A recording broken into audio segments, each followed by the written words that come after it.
Step into Regency, England, in a world of quiet longing, family duty, whispered scandal, and unexpected love. Every story offers another journey into romance. So settle in, dear listener, and let this Regency Romance audiobook carry you into a time of elegance, emotion, and romance. The story begins now.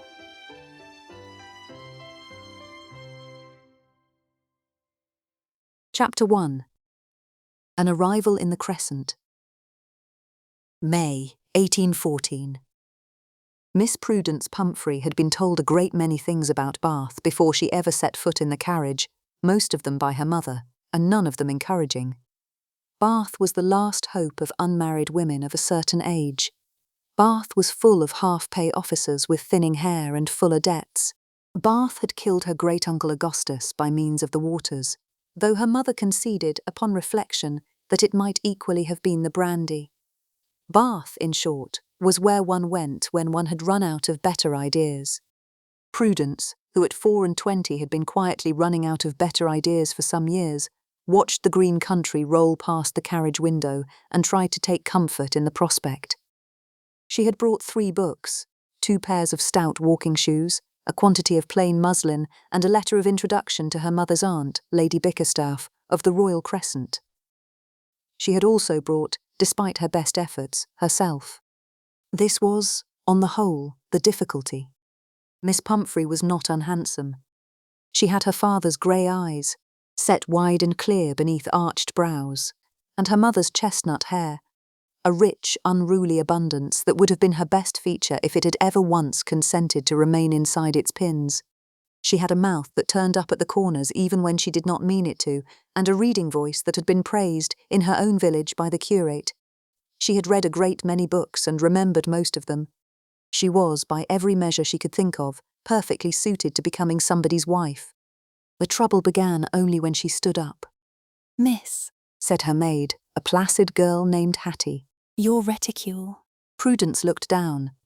Her reticule was, indeed, on the floor of the carriage, where it had migrated for the 3rd time that morning. She retrieved it and placed it firmly on the seat beside her.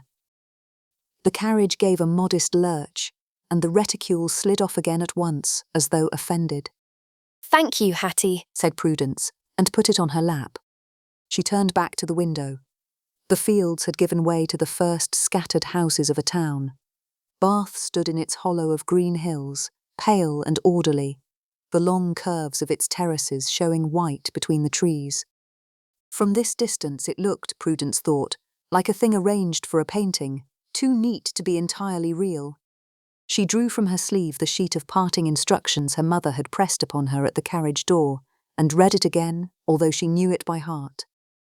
"My dearest Prudence," it began, in that hand which managed to convey reproach even in the loops of its capitals.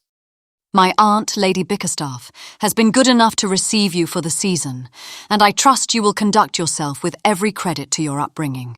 Bath is your last opportunity for a respectable establishment, and I beg you to bear this in mind at all times. Do not, I entreat you, attempt to carry trays.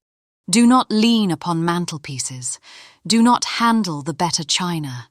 If a gentleman speaks to you, answer him as briefly as is consistent with civility, and on no account gesture with your hands." Prudence folded the letter, put it back inside her sleeve, and looked at her hands for a long moment, as though they were 2 acquaintances of doubtful character with whom she had been obliged to travel. "Well," she said, to no one in particular. "we shall see."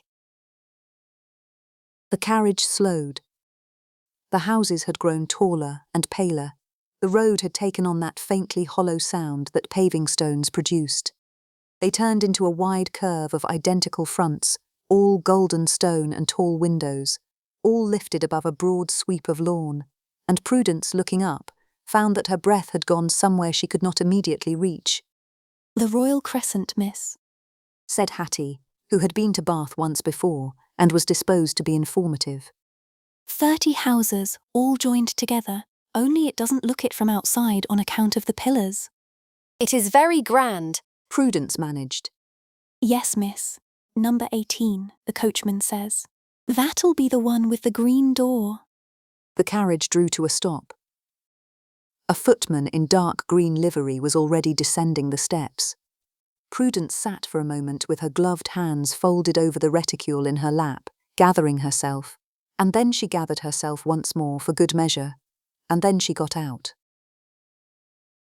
Lady Bickerstaff's house stood behind the green door, severe and respectable in every line. The footman received them with the resigned air of a man who had been admitting relations, parcels, callers, and disappointments for 40 years. The trunks were conveyed upstairs, Hattie was directed to the servants' quarters, and Prudence, drawing in a breath, was shown into the front drawing-room. It was a high, pale room, with long windows that looked out across the Crescent's broad green to the city beyond. A fire was lit, although the morning was mild. On the rug before it, on a velvet cushion the colour of claret, sat the smallest dog Prudence had ever seen. He was a Pomeranian, splendid in russet and cream, with a tail that curled over his back like the plume on a hussar's shako, and a magnificent ruff about his neck and chest.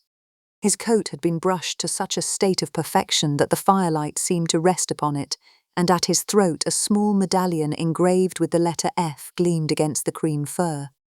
He looked up at Prudence as she entered. His expression suggested that he had been informed of her expected arrival some time ago and had been reserving judgment ever since.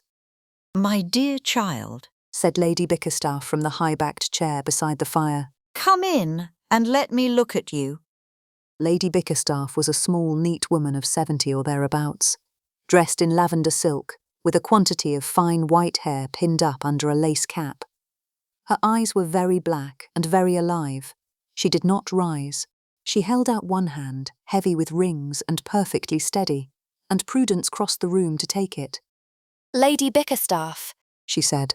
"Aunt will do," said Lady Bickerstaff.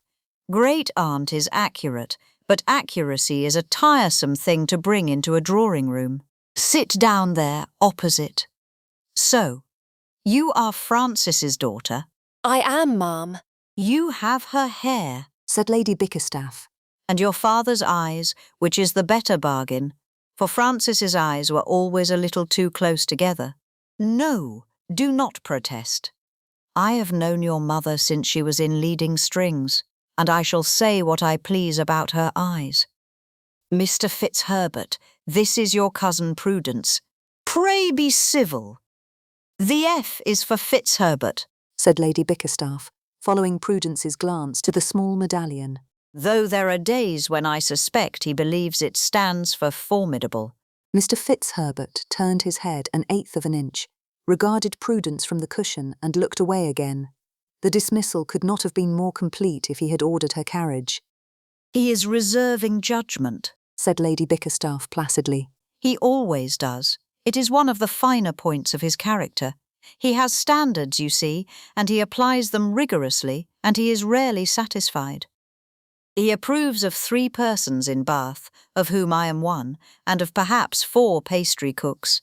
He disapproves of footmen who lift him, of ladies who wear too much scent, of small children, of large children, of medium-sized children, and of any gentleman whose tailoring he considers beneath the standard of his own coat. As you will observe, his coat is a very fine one. He had it from his mother." I see, said Prudence gravely. And what does he think of nieces? "He has not previously had occasion to form an opinion. We shall see what he decides. He is not hasty." How wise of him, said Prudence, before she could stop herself. I am rarely improved by first impressions. There was a small silence. Lady Bickerstaff's black eyes brightened. "Well, well," she said. "Francis's letter did not prepare me for that." She rang a small silver bell at her elbow, and a moment later Bates, her elderly butler, appeared in the doorway with the expression of a man who had long ago ceased to be surprised by anything in that house. "Tea, Bates, and the seed cake. We shall have a proper conversation, niece, and you shall tell me everything your mother has been writing about you, and I shall tell you which parts are nonsense." All of it, I should think, said Prudence, sitting at last. "I should think so too. We shall do very well together, you and I. Very well indeed." Mr. Fitzherbert on his cushion made a small sound that was not quite a sigh. The tea, when it came on a tray of such polished silver that Prudence avoided looking directly at it. The cake was a tall, golden, fragrant thing, studded with caraway and glazed with a thin shine of sugar. Bates set it down between them on a low table, bowed, and withdrew. Lady Bickerstaff began to pour. "Now," she said, passing across a cup. "your mother writes that you are clumsy. I am, said Prudence. She writes that you have broken, in the past year, 2 tea services, a French clock, and a window." The window was not entirely my fault. There was a wasp. "There is always a wasp," said Lady Bickerstaff agreeably. "She writes that you have been the despair of 3 governesses and a dancing master." 2 governesses. The dancing master left for unrelated reasons. "She writes," said Lady Bickerstaff, lifting the cake knife, "that you once set fire to a vicar." Only slightly. said Prudence, who had been waiting for this. His sleeve, and he was perfectly recovered within a fortnight, although he has since been wary of candles. "I see." Lady Bickerstaff cut a generous slice and placed it on a plate. "Well, my dear, I shall tell you something, and I beg you to remember it. Your mother is a fool. A kind fool, I will allow, but a fool of long standing and considerable practice. She has spent 24 years informing you that you are unmarriageable, and she has done it, no doubt, out of love. Have a slice of cake." She held out the plate. Prudence reached for it. The plate, the cake, and Prudence's careful resolution met at precisely the wrong angle. The slice tipped, slid, and deposited itself neatly in Prudence's lap, glaze side down, leaving a perfect golden seal upon the front of her travelling muslin. Prudence closed her eyes. When she opened them again, Lady Bickerstaff was looking at her with an expression of pure, unholy delight. "My dear child," she said, "you are going to make Bath bearable." Prudence stared at her. Then, because there was nothing else to be done, she began to laugh. A real laugh, drawn up out of her against her will. The kind of laugh she had not laughed in her mother's drawing room in years. Lady Bickerstaff joined her. Mr. Fitzherbert, on his cushion, opened one eye, surveyed the carnage, and closed it again with the air of a creature whose expectations had been fully met. When the laughter had quieted at last, and Bates had been and gone with a cloth and a look of long suffering, Lady Bickerstaff leaned a little forward in her chair and lowered her voice, although there was no one to overhear. "Now listen, my dear. Bath is a small place full of large opinions, and you will meet most of them within a week.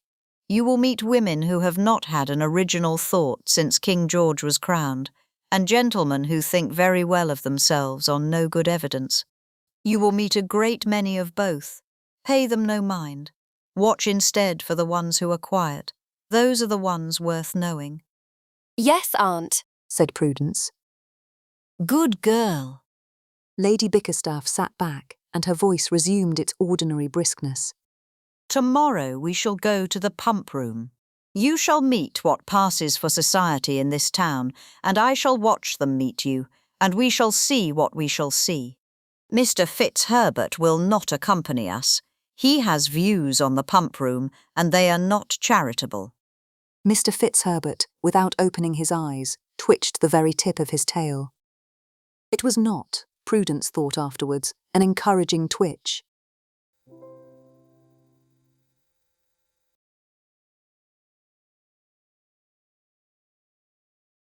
Chapter 2.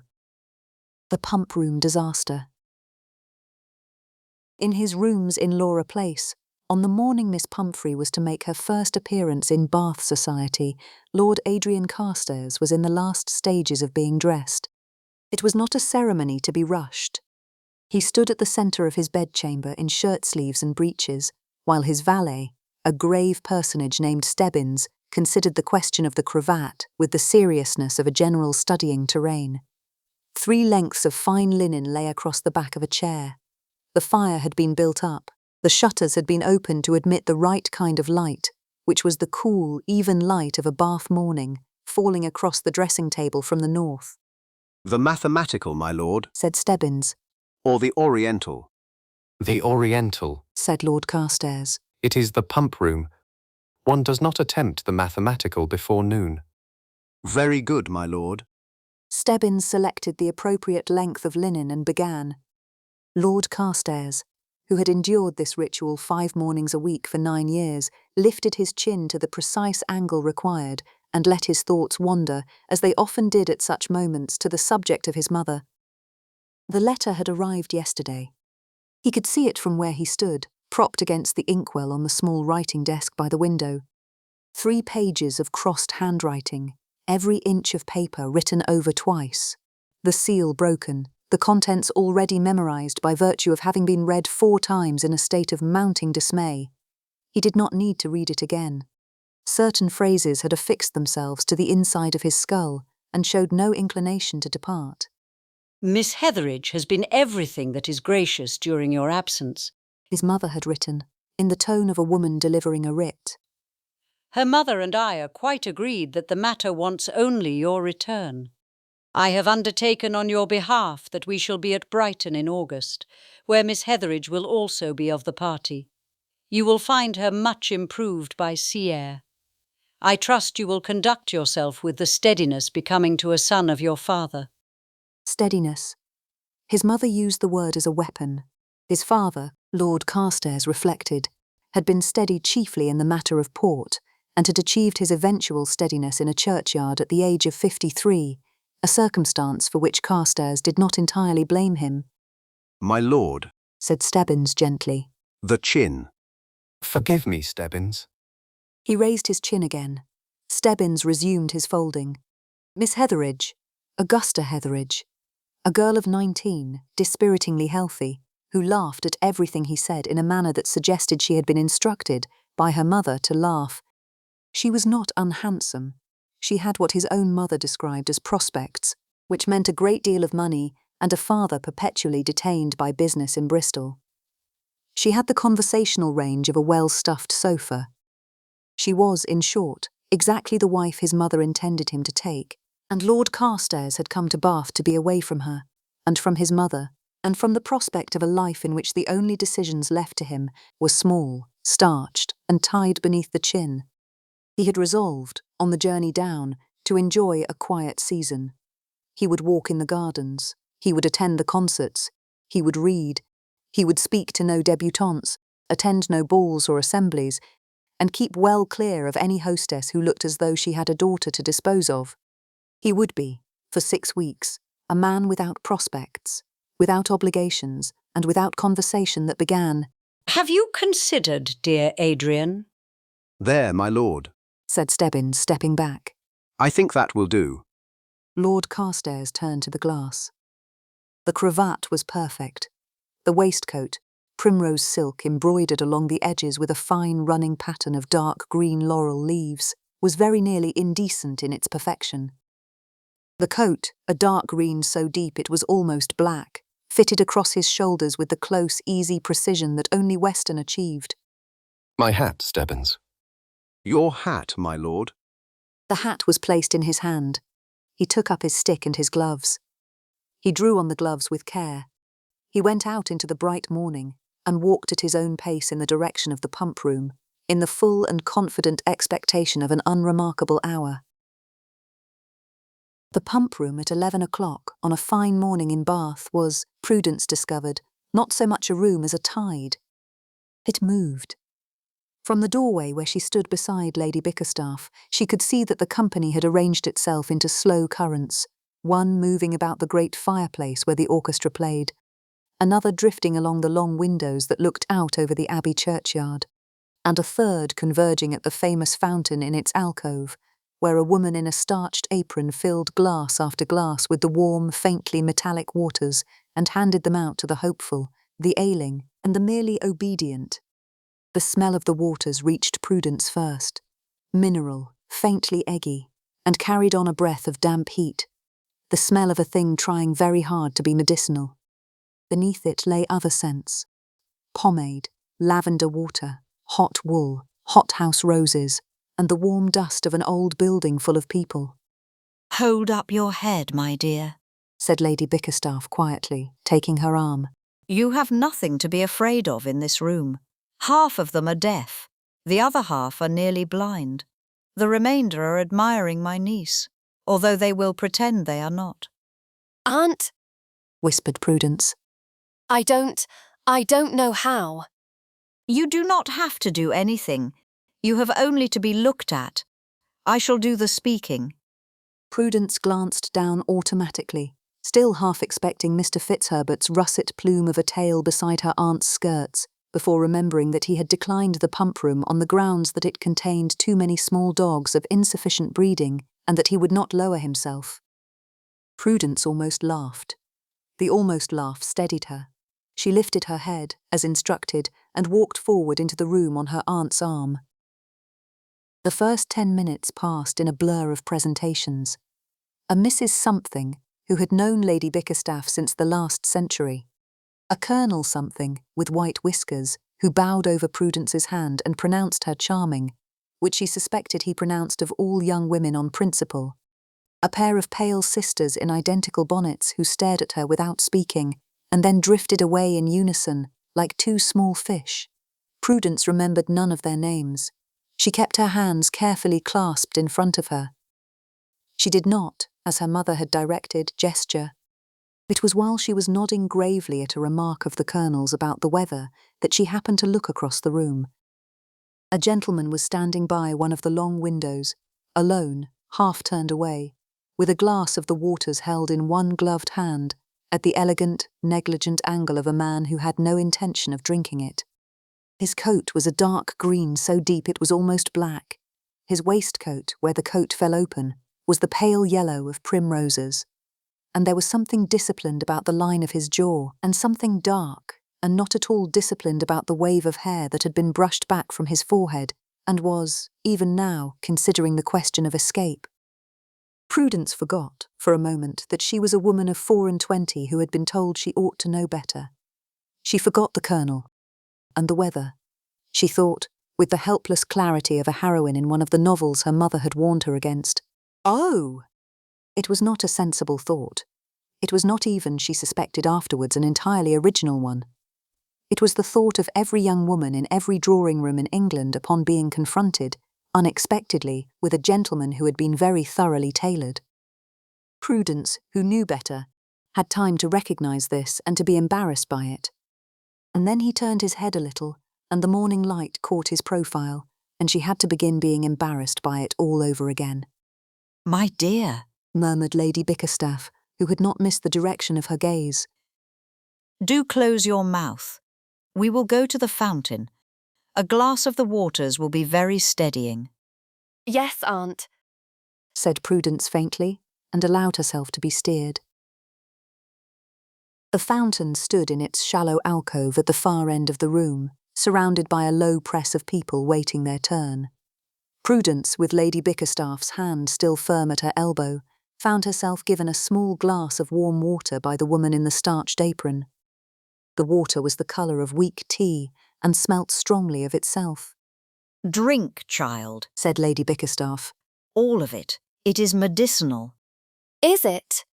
It is undrinkable. That is how one knows.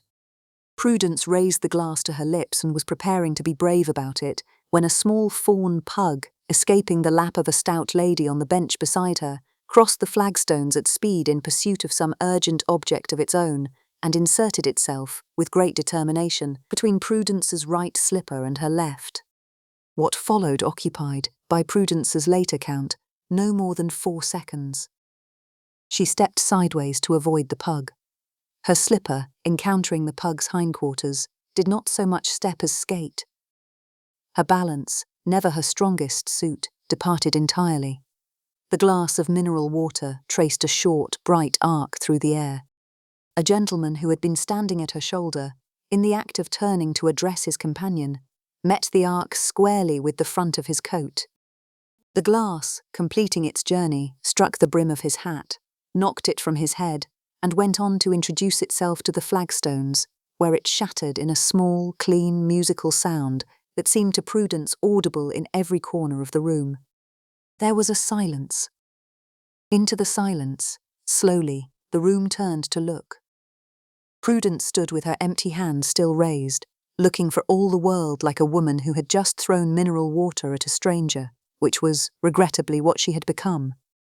The pug, its mission accomplished, ambled away and was retrieved by the stout lady, who addressed it in terms of deep reproach. The gentleman beside her, Lord Adrian Carstairs, though she did not yet know his name, looked down at the front of his primrose waistcoat, on which the warm waters of Bath were even now completing a slow and thorough application, then at his hat upon the floor, and then, very slowly, up at her. I am so very sorry, She whispered. Prudence had braced herself for fury.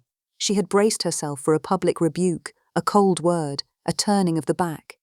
She had not braced herself for what she actually saw.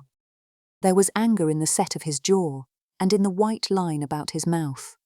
But beneath it, quick and startled and not at all under his command, something else flickered in his eyes. It was the look of a man who had just been struck by something more disconcerting than mineral water. The flicker lasted perhaps half a second. Then he saw her seeing it, and his face shut like a door. The anger came back in pure form. He stepped back, bowed with the smallest possible inclination of his head, and walked from the room without a word. Prudence stood at the fountain with the broken glass at her feet and felt the entire pump room beginning to murmur. That, Said Lady Bickerstaff at her elbow, in a tone of profound satisfaction. was a great deal more interesting than I had hoped.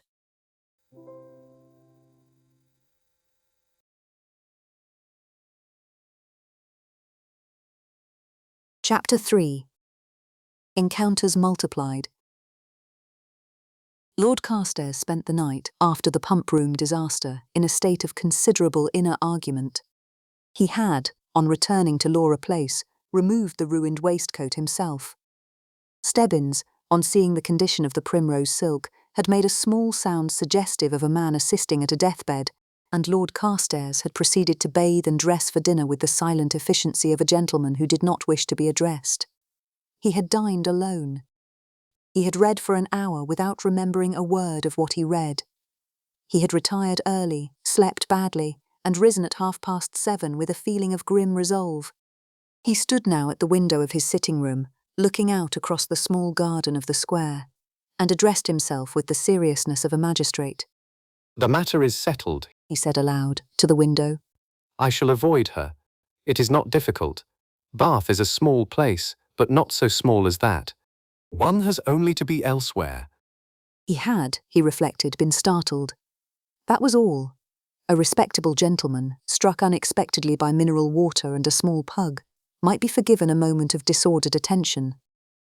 The fact that the woman responsible had grey eyes, which had, in that disordered moment, struck him as remarkable, was a fact of no significance whatever, because the moment had passed, and his attention had returned to its proper objects, which were his coat, his hat, and the broken glass at his feet. He had walked from the room with composure. He was composed now. He intended to remain composed. It was an excellent morning for a walk to the lending library. He arrived at Duffield's a little before 10. The library at that hour was largely empty. A single elderly clergyman in the corner with a periodical, a young woman with her governess at the far shelves, and Mr. Duffield himself behind the counter, polishing a pair of spectacles.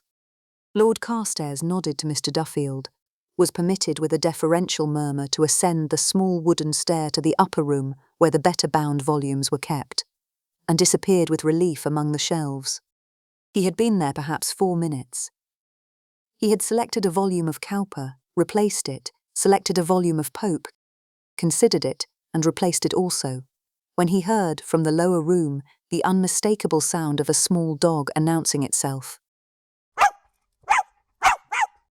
Lord Carstairs froze. He was not a man who froze. He had stood, in his time, before Miss Hetheridge and her mother, before Almac's patronesses, before his mother's lawyer, and he had not frozen. He froze now. The small dog was being addressed in a voice he had heard only once and had, against his will, retained. Aunt, I shall just look at the new novels. Mr. Fitzherbert, you must not bark in the library. He is not barking. came a second voice, dry and amused. He is announcing. There is a distinction. Mr. Duffield, I require something improving. Have you anything improving? Sermons, my lady. Certainly not. Something in the nature of a memoir. A memoir of a wicked woman if you have one. I find them very steadying. There was a soft footstep on the stair. Lord Carstairs, behind a shelf of large folios, considered his position with a clarity that did him credit under the circumstances. The upper room had only one door. It was the door by which he had entered. It was also, unfortunately, the door at the top of the stairs. And the stairs were, even now, being ascended by Miss Pumphrey, whose tread was light, and by the small dog, whose tread, by the clicking of small claws on wood, was lighter still. He stepped further behind the shelf of folios. He was not, he reminded himself, hiding. He was choosing his moment. It was at this point, with some inevitability, that the shelf of folios chose its. Miss Pumphrey reached the top of the stairs, turned left, found no one, turned right, found no one there either, and slipped into the upper room. She had told her aunt she would look at the new novels. The new novels were in fact downstairs. She had come up, she now admitted to herself, because she had not been able to bear another minute of being looked at. The whole of Bath was looking at her this morning.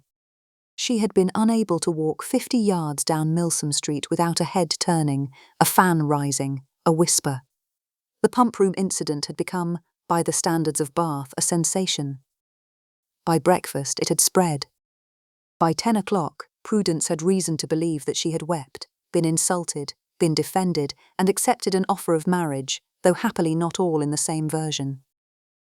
In one telling, Lord Carstairs had rescued her from humiliation with noble severity. In another, she had thrown a cup at him.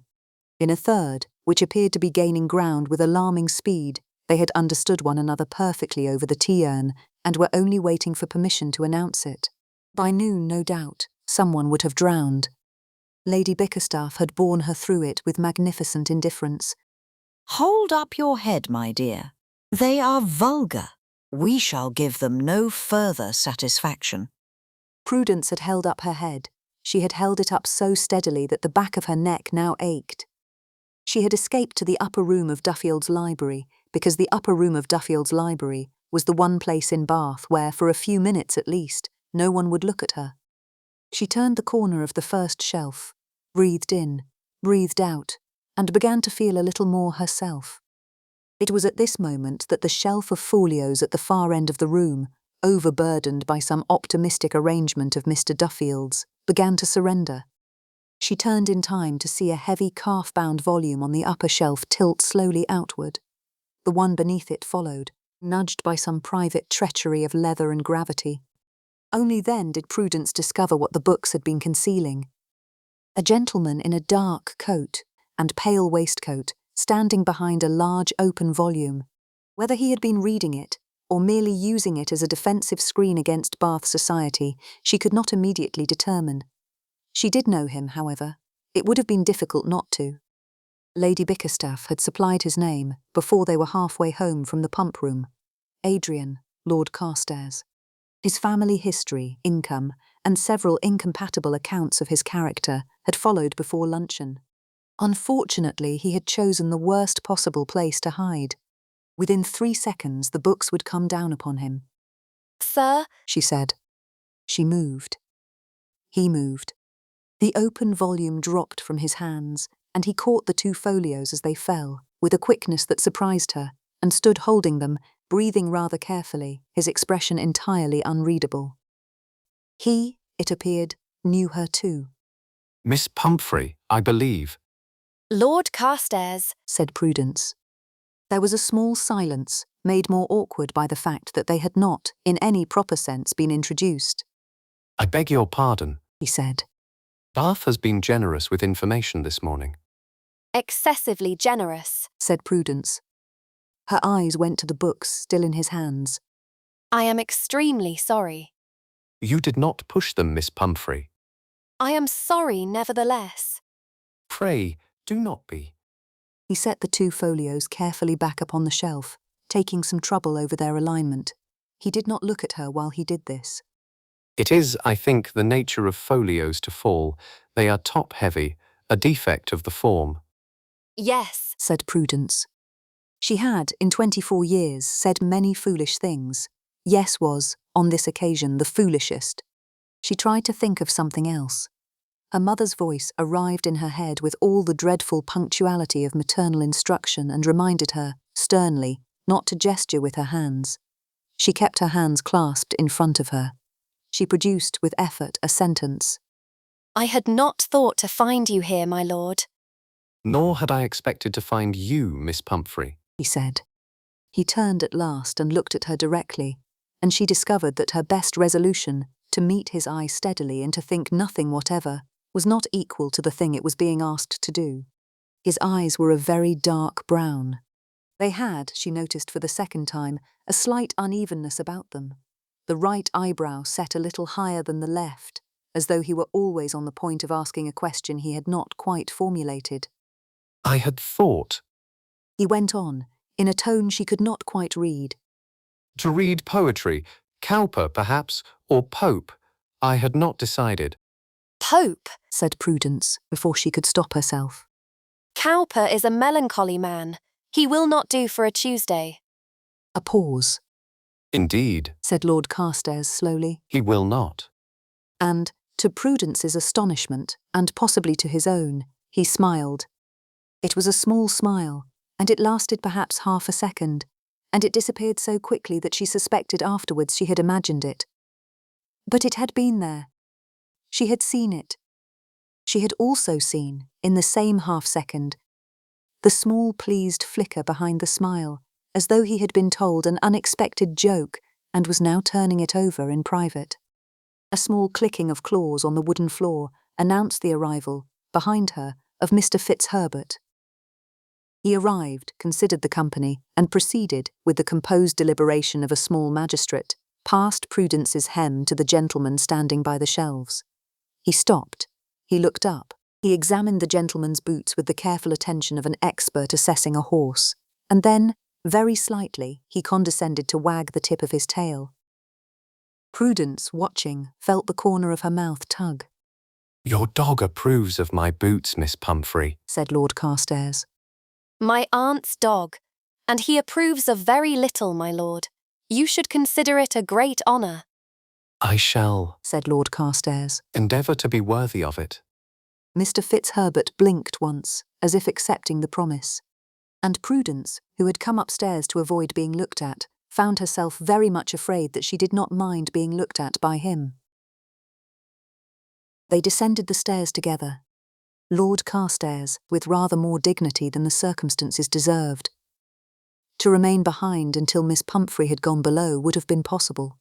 It would also have been cowardice, and Lord Carstairs, who had taken refuge behind a shelf of folios only from motives of strategy, could not permit the distinction to collapse entirely. Lady Bickerstaff, at the counter below, looked up from a small volume she had been examining, and took them both in with magnificent blankness. It was the blankness of a woman who had been a girl in the reign of George II, and had subsequently survived 3 London seasons, 2 husbands, and a winter in St. Petersburg, and who was not, accordingly, easily surprised. Lord Carstairs, She said pleasantly. good morning. Lady Bickerstaff, You have met my niece, I believe. I have had that honour. Yesterday in the pump room, unless I am mistaken. Said Lady Bickerstaff. Yesterday in the pump room. Agreed Lord Carstairs, with the steadiness of a man surrendering a position he had no hope of defending. I trust you have recovered. Entirely, ma'am. And the waistcoat? The waistcoat, ma'am, is at peace. Ah, Said Lady Bickerstaff. a noble end. Mr. Fitzherbert, come. Mr. Fitzherbert, who had been inspecting the toes of Lord Carstairs's left boot with a thoroughness that bordered on insolence, came. Lord Carstairs bowed. Lady Bickerstaff inclined her head with the elegance of a woman who had practised the gesture since 1761. Prudence, finding suddenly that her hands required occupation, opened the small reticule at her wrist, discovered nothing in it that she wished to occupy them with, and closed it again. Good morning, Miss Pumphrey, said Lord Carstairs. Good morning, my lord. He left. The door of the library closed behind him. Lady Bickerstaff counted out the price of the memoir with unnecessary care, then took her niece's arm, and they emerged into the bright morning of Milsom Street. Lady Bickerstaff said nothing whatever upon the subject for a full 30 seconds, which was, by her standards, a generous indulgence. Prudence had begun to hope that her aunt had heard nothing from the upper room.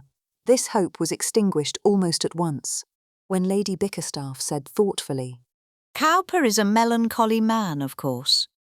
Aunt. He will not do for a Tuesday. Aunt. My dear, I said nothing. I merely objected to melancholy before luncheon.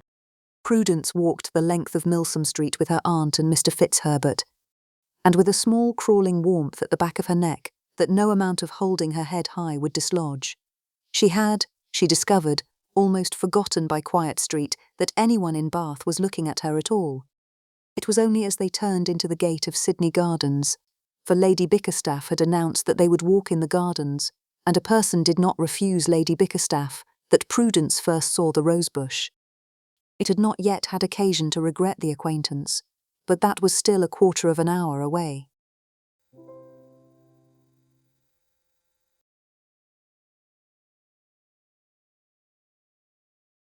Chapter 4.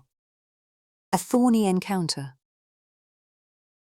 Sydney Gardens at noon on a fine May morning was, Prudence discovered, the most agreeable place in Bath. It was also, regrettably, full of roses. The roses had taken possession of the gravel walks in great rambling hedges, white and pink, and a deep crimson which her aunt informed her was called apothecary's rose, and had been planted by some Roman or monk or other. Prudence, who had told herself very firmly while turning in at the gate that she would notice no flowers, attempt no leaves, and on no account lean in to smell anything, bore herself with the upright caution of a woman crossing a frozen pond. My dear, said Lady Bickerstaff on her arm, you look as though you expect the gravel to bite. I am being careful, Aunt. You are being stiff. There is a difference. Mr. Fitzherbert, do not eat that. Mr. Fitzherbert, who had been investigating something on the path with the air of a connoisseur, lifted his head, considered the rebuke, and abandoned the investigation with dignity. They walked on. It happened, as these things do, in a perfectly ordinary moment. They had come to a turning where the path narrowed between two great hedges of crimson roses. A lady ahead of them stopped suddenly to admire something her companion had pointed at, and Prudence, stepping aside to let them pass, encountered with the back of her hem the lowest cane of the nearest bush. The cane, equipped with a quantity of small backward-pointing thorns, declined to release her. She heard the small, clean sound of muslin parting. Prudence went very still. When she looked down, she discovered two things at once. The first was that her hem was now decorated with a long diagonal tear of perhaps 6 inches, from which a single thorn protruded with an air of mild satisfaction. The second was that Lord Carstairs, walking the other way along the same path with a book under his arm and every appearance of wishing himself somewhere else, had stopped at a distance of perhaps 4 yards, and was looking at her with the resigned weariness of one who had begun, in the last 24 hours, to suspect a pattern. Miss Pumphrey, he said. My lord. You have, he observed, a thorn. I am aware of it, my lord, thank you. He came forward. Lady Bickerstaff, beside Prudence, did something with her face which Prudence did not entirely understand at the time, and would only afterwards identify as the expression of a woman not laughing. Mr. Fitzherbert sat down on the path to watch. Lord Carstairs knelt. Prudence was aware, with a small distant horror, that he had placed one perfectly tailored knee upon the gravel, in garments that almost certainly cost more than her quarter's allowance. He disengaged the thorn from her hem with great care. As the cane sprang free, another thorn caught the inside of Prudence's wrist, just where her glove and sleeve did not quite meet. Oh, she said, before she could prevent it. Lord Carstairs stood at once. You are hurt. it is nothing. It was not quite nothing. A thin red line had appeared across the pale skin, bright and mortifyingly dramatic. He drew from the pocket of his coat a folded square of fine white linen, monogrammed at one corner with a small dark C, and offered it to her. For your wrist, He said. My lord, I cannot. Miss Pumphrey, Said Lord Carstairs, with the patience of a man addressing someone determined to be unreasonable. you are bleeding in a public garden. Pray do not require me to argue the case. Prudence took the handkerchief. It was warm. It smelt very faintly of bergamot and of something else, clean linen perhaps, or whatever it was that gentlemen's handkerchiefs smelt of when they had spent the morning in a gentleman's pocket. She found, holding it, that she did not entirely know where to put her eyes. I shall return it, my lord, She said. when it is laundered. As you wish. He bowed to Prudence, then to Lady Bickerstaff, and glanced at Mr. Fitzherbert, who returned the glance from the path with the level civility of one gentleman acknowledging another. Then Lord Carstairs walked on along the rose walk, turned a corner, and was gone. There was a small silence. Aunt, Said Prudence carefully. please do not say anything. My dear, Said Lady Bickerstaff, taking her arm again. I had not the smallest intention of saying anything in a public garden. Come, we shall sit on the next bench. You shall bind your wrist, I shall pin your hem, and Mr. Fitzherbert shall consider whether he approves of the arrangement. They walked on. On the next bench, Lady Bickerstaff, who had every appearance of keeping her promise with difficulty, settled herself with the small contented sigh of a woman whose afternoon was proving better than she had hoped. She produced 2 pins from her reticule, secured Prudence's torn hem with brisk efficiency, and then took Mr. Fitzherbert into her lap, while Prudence pressed Lord Carstairs's handkerchief to her wrist and tried not to think about bergamot. Lady Bickerstaff stroked the dog's ears and observed, to no one in particular, that the gardens were very fine in spring. The next morning, at breakfast, Lady Bickerstaff set down her cup and announced that they were going to Bristol. To Bristol, aunt. To Bristol! There is a matter of urgent business. A modiste of my acquaintance has acquired a quantity of French silks by means I do not inquire into, and I have a fancy to view them before they are sold to women of less discrimination than myself. We shall go on Thursday and stay one night at the Bush Inn. We shall return on Friday. Mr. Fitzherbert is coming. He likes a coaching inn. Yes, aunt. It is several hours on the road. I have ordered a post-chaise. Very well, aunt. It happens, Continued Lady Bickerstaff, with the elaborate carelessness of a woman approaching a piece of news that interested her very much. that Lord Carstairs is also bound for Bristol on Thursday on a matter of his own. He has very kindly offered to escort us. It seemed to me a great convenience. Prudence set down her own cup very carefully. How She said. did Lord Carstairs come to know that we were going to Bristol on Thursday? My dear, I cannot recall. He may have called. Did he call? I believe a card was left. The matter is settled. I have told Hattie to pack your green pelisse. You will want it for the road.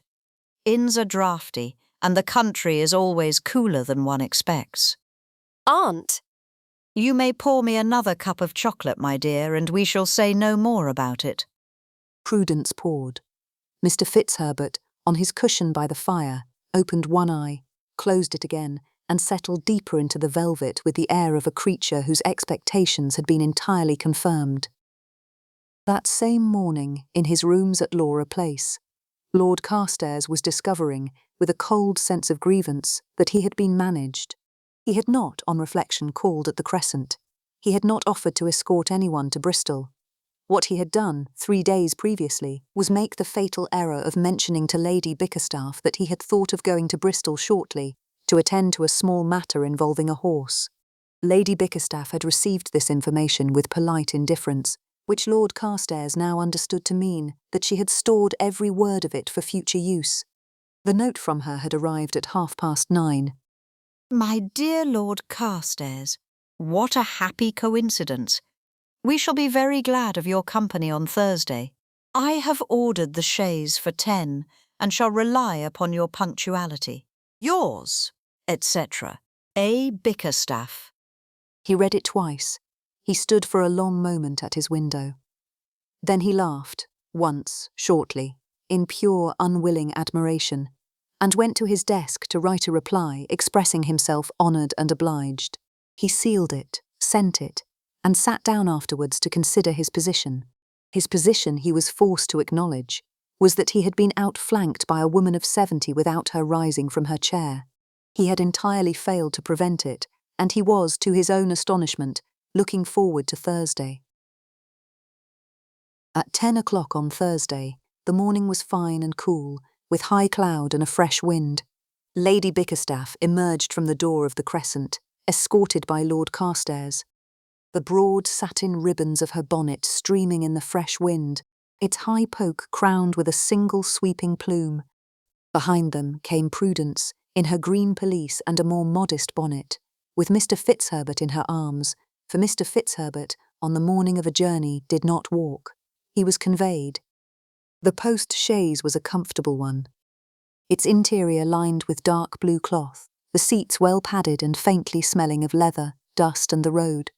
Lord Carstairs handed the ladies in. Lady Bickerstaff took the forward seat, and Lord Carstairs discovered, with no surprise whatever, that Miss Pumphrey had been placed by her aunt's deft hand on the opposite seat beside him, with Mr. Fitzherbert installed between them as a small russet chaperone. The chaise moved off. For perhaps 20 minutes, Lady Bickerstaff carried the conversation. She spoke of the road, of the inn, of the French silks, and of a memoir she had recently read. She inquired after Lord Carstairs' mother and received a brief and creditable reply. She asked whether Prudence had had the sense to bring a book. Prudence had. Lady Bickerstaff approved. And then, at a turning of the road outside Saltford, she leaned her head against the side of the chaise and fell asleep as though sleep were another arrangement she had made in advance. There was a silence. Mr. Fitzherbert between them sighed. She is asleep, said Prudence in a low voice. She is asleep, agreed Lord Carstairs. She was not asleep a moment ago. She was not. A pause. She has, said Prudence very carefully. a great gift for sleep. She has, said Lord Carstairs. a great gift for many things. Their eyes met briefly over the top of Mr. Fitzherbert. Prudence looked down at her hands. Lord Carstairs cleared his throat. Outside, the hedgerows were bright with new leaves, and a lark was carrying on at some height above a field. Miss Pumphrey, My lord, we have, I think, some hours before us. we have. It seems to me He said slowly, looking at the hedgerow rather than at her. that we may either spend them in the ruthless silence of two strangers or resign ourselves to the situation and converse. I confess to a preference. Prudence considered this. She considered Mr. Fitzherbert, who had laid his small chin upon her knee with the gravity of an ambassador. She considered the fields beyond the window, the larks, her aunt's steady breathing, and a small unfamiliar warmth somewhere beneath her ribs. Pope, my lord, or Cowper. Lord Carstairs looked at her, his right eyebrow lifted, very slightly, as though about to ask a question. Pope, He said. it is, I believe, a Thursday. Of course, Said Prudence, but the words escaped on a laugh. a Thursday. Mr. Fitzherbert opened both eyes, registered the sound with profound disapproval, and closed them again. The chaise rolled on toward Bristol.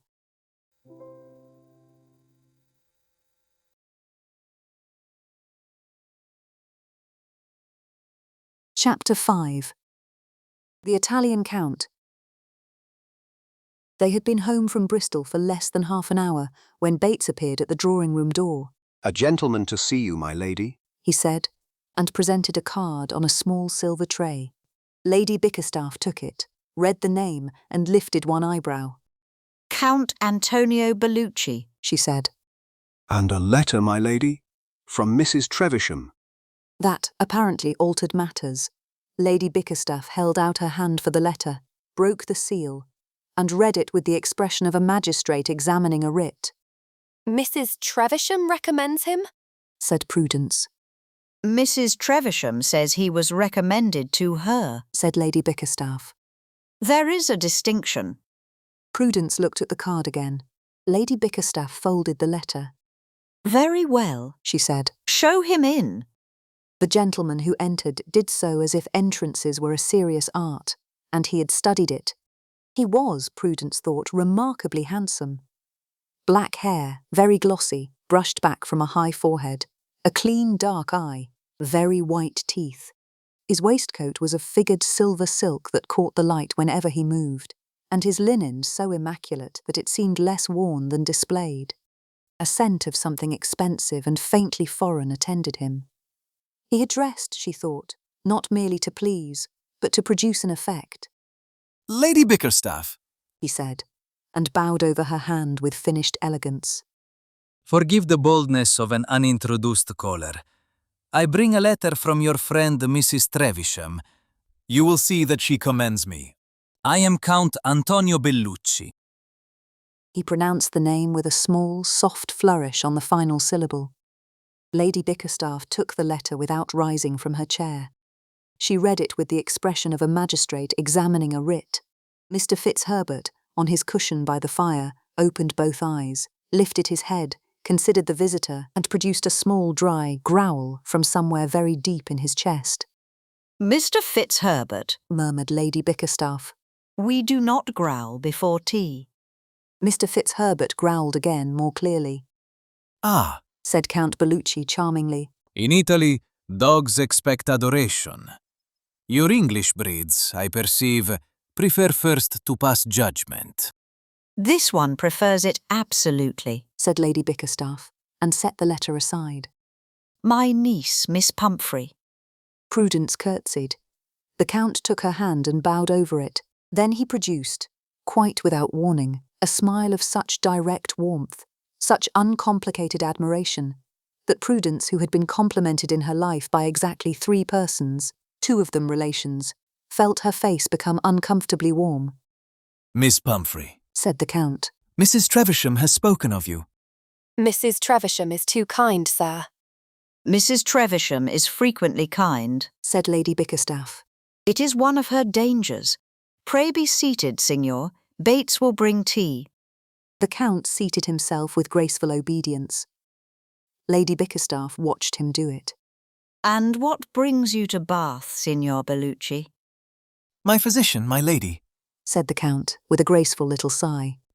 He has the most tyrannical opinions on the subject of mineral waters. The waters. Said Lady Bickerstaff. The waters! They are very celebrated in my country. Are they? Most celebrated. Curious. I had thought your country chiefly celebrated for its own. There was the smallest pause, perhaps half a second, in which Prudence, who knew her aunt very well by now, recognised that a sword had been drawn. Count Bellucci, who did not yet know her aunt, recovered with a charming laugh. Ah, my lady, but a man may tire even of paradise when paradise is familiar. He must travel for variety, as I have travelled. I see, Said Lady Bickerstaff. And to find such company in Bath. He turned again to Prudence, with the easy gallantry of a man laying down an ace. Is recompense for a great deal of travelling. Prudence, lacking any acceptable reply, applied herself to the careful arrangement of her hands in her lap. Mr. Fitzherbert, on his cushion, growled a 3rd time. Mr. Fitzherbert, we do not deliver opinions to visitors. Count Bellucci smiled. I fear I have not made a conquest. Not yet. Mr. Fitzherbert is deliberate in his attachments. 2 days later, Lady Bickerstaff and Prudence went out for an afternoon turn along the South Parade. They had gone no farther than the 2nd crossing when Count Bellucci appeared from the opposite pavement with an air of delighted surprise, so perfect that Prudence, who had not yet learned to distrust perfection, believed in it at once. Lady Bickerstaff, He said, sweeping off his hat. Miss Pumphrey, Bath is generous beyond expectation. Lady Bickerstaff looked at him for half a second longer than politeness strictly required. Signor Bellucci. The Count bowed, smiled, admired the weather, deplored the wind, praised the prospect, and, with the smoothness of a man who had often turned accident into opportunity, obtained permission to walk with them as far as the end of the parade. Prudence took his offered arm because refusing it would have seemed pointed, and because Lady Bickerstaff, after one glance at Mr. Fitzherbert, did not forbid it. Mr. Fitzherbert, conveyed in Lady Bickerstaff's arms, watched the gentleman in silver with the fixed, unblinking attention of a small assassin awaiting his moment. It was at this point that Lord Carstairs saw them. He had come to the South Parade, he later told himself, for reasons of his own, none of which had anything to do with Miss Pumphrey. It was therefore unfortunate that the first person he noticed, at a distance of perhaps 50 yards, was a small figure in pale blue muslin on the arm of a tall gentleman whose silver-figured waistcoat appeared to have been designed to catch the afternoon sun. Lord Carstairs slowed. He could, he reflected, turn down the next street and avoid them entirely. He did not turn down the next street. Lord Carstairs. Called Lady Bickerstaff, in a voice that filled the parade. What a coincidence. Pray come and be introduced. He came. Signor Bellucci, Lord Carstairs. Lord Carstairs, Count Antonio Bellucci, born in Italy, lately of London, and now, by a happy accident of health, of Bath. Sir, Said Lord Carstairs. My lord, Said the Count, with a bow of moderate depth, the bow of a man weighing, in a fraction of a second, the rank of the gentleman before him, and adjusting his courtesies accordingly. Count Antonio Bellucci. He laid a careful stress upon the second syllable of his surname, as though he had only recently made its acquaintance. you are recently arrived, I believe. This week, my lord. The London air is too thick for a man of my constitution. Indeed, and in London you stayed. At the Clarendon, very pleasantly. Lord Petersham is lodged there also. I had the great honor of meeting him at a small evening of cards. Charming man. He was good enough to give me his opinion of the new color for waistcoats this season. There was a small pause. Lord Carstairs's right eyebrow performed a slight private movement that Prudence beside the Count did not see, but Lady Bickerstaff behind them did. How fortunate. Said Lord Carstairs evenly. Lord Petersham is rarely in London this time of year. I had understood him to be at Cheveley Park. Ah, Said the Count smoothly. perhaps the gentleman was another of the same name. There are so many lords in England.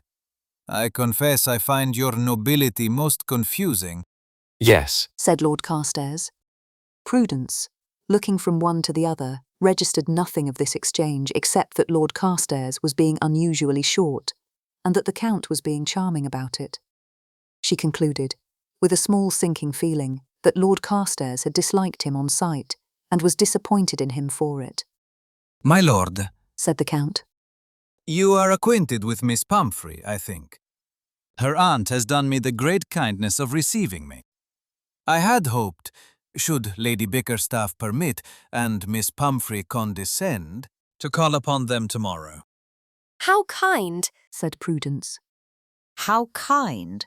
Echoed Lady Bickerstaff, from behind them, in a tone that was not the same tone at all. At the next crossing, the Count released Prudence's hand with another elegant bow, explaining that he was expected elsewhere. He smiled, expressed his enchantment once more, and departed in a shimmer of silver silk. Lord Carstairs stood for a moment looking after him. Lady Bickerstaff looked at Lord Carstairs. Mr. Fitzherbert, in her arms, met Lord Carstairs's eye with the level, steady gaze of a creature of clear convictions, and did not blink. My lord, Said Lady Bickerstaff pleasantly. I have just remembered a small matter at Duffield's. Would you be so good as to escort us there? It will not detain you above a quarter of an hour. ma'am, I am at your service. Prudence, looking from one to the other, observed only that her aunt and Lord Carstairs both seemed in slightly low spirits, and that Mr. Fitzherbert, ordinarily so composed, was bristling along the whole length of his small back. Upon arriving at Duffield's, Lady Bickerstaff asked Prudence to look for a new memoir for her. Prudence, my dear, I require a memoir of a wicked woman. Not a merely foolish woman, mind you. Wicked. There is a distinction, and I rely upon your education to detect it. Prudence, who had never before been asked to apply her education to wickedness in a lending library, went obediently to the shelves.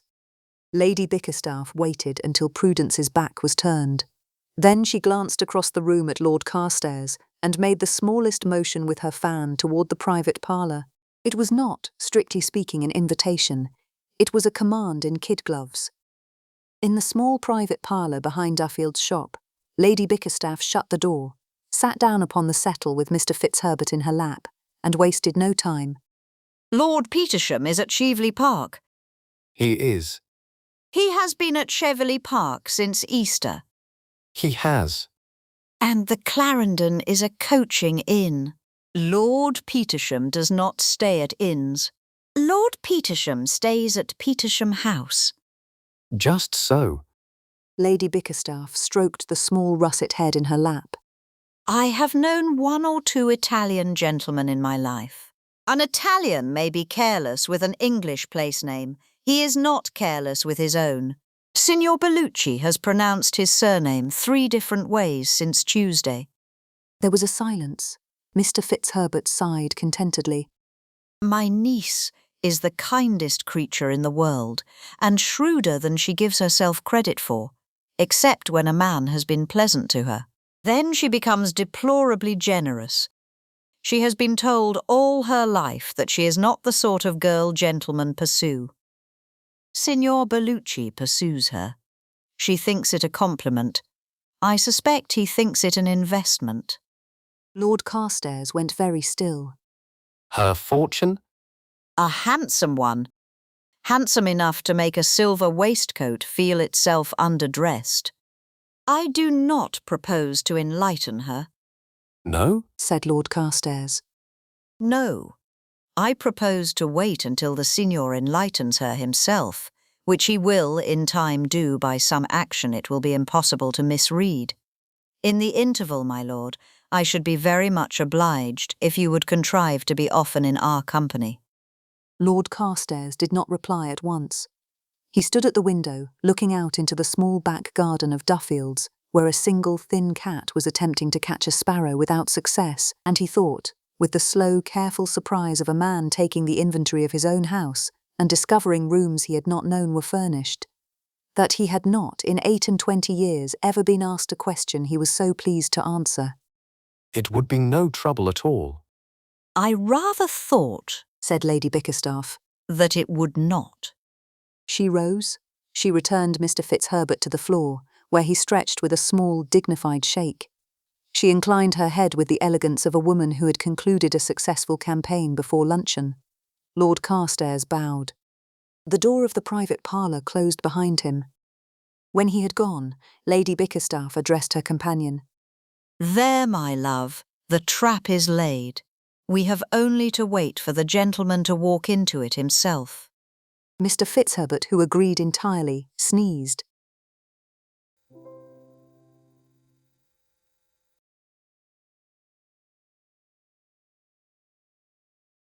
Chapter 6. A Crescent Breakfast. It was a Tuesday morning in the 2nd week of June, and the breakfast room at the back of Lady Bickerstaff's house was full of light. It looked east, into a small walled garden where a single old apple tree was throwing its early shade across a square of grass, and the long sash windows had been opened a little to admit the cool air of the morning. A round table stood in the centre of the room, dressed in a cloth so white it seemed to make a small light of its own. On the cloth, set out with the careful informality of a meal arranged for friends, were the comforts of a Bath breakfast: a chocolate pot in white china banded with gold, a coffee pot of polished silver, a basket of warm rolls under a folded linen napkin, a dish of buttered eggs glistening pale yellow, a cold ham glazed dark amber with honey and cloves, a glass dish of preserved apricots, glowing like small captured suns, and a jug of Devonshire cream, rich and yellow as butter. Lady Bickerstaff sat in her place. Mr. Fitzherbert sat in his, near the hearth, on a small cushion of claret velvet with gold braid reserved for daytime use. His nose pointed toward the cold ham with the steady attention of a small Napoleon studying a map. Prudence sat opposite her aunt in a sprigged muslin gown of pale yellow, her chestnut hair pinned up loosely, the curls already in mild rebellion at the nape of her neck.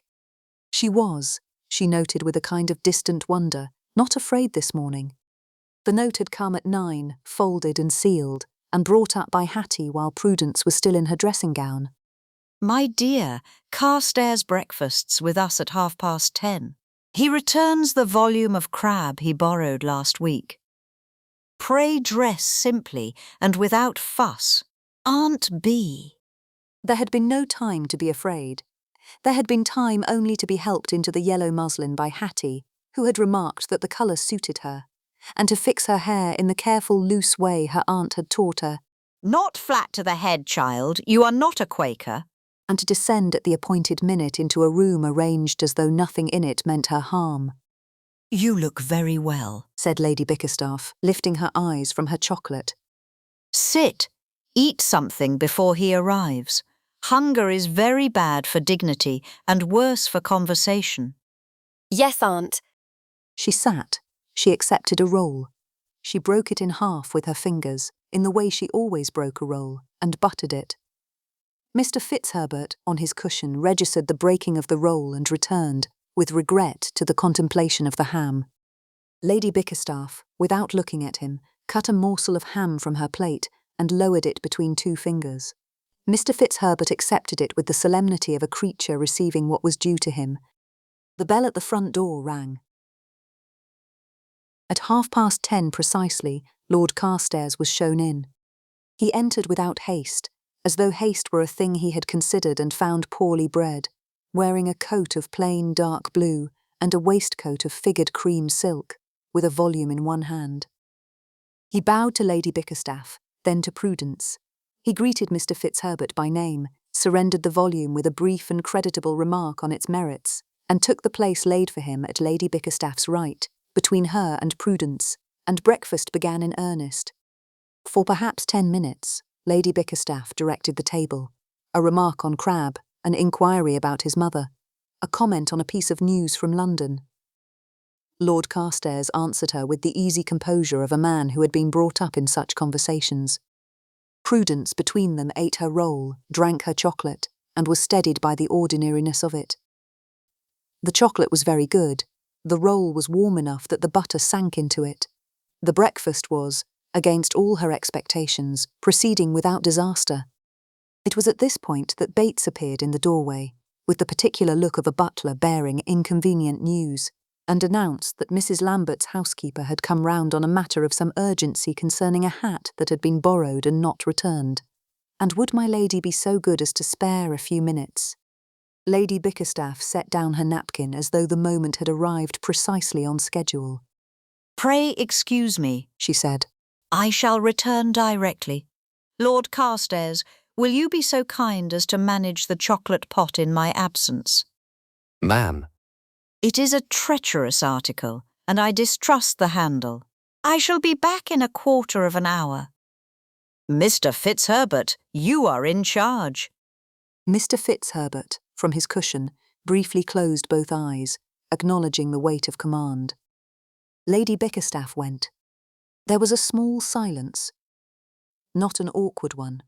A silence with weather in it, the pause of a room readjusting itself.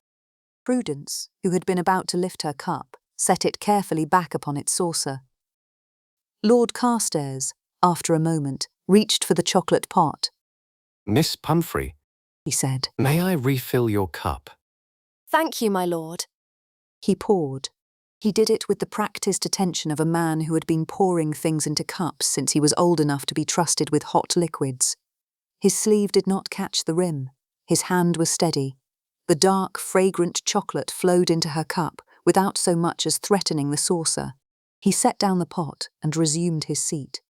My aunt Said Prudence, after a careful interval. is seldom detained by accident. No. said Lord Carstairs. I should not have supposed so.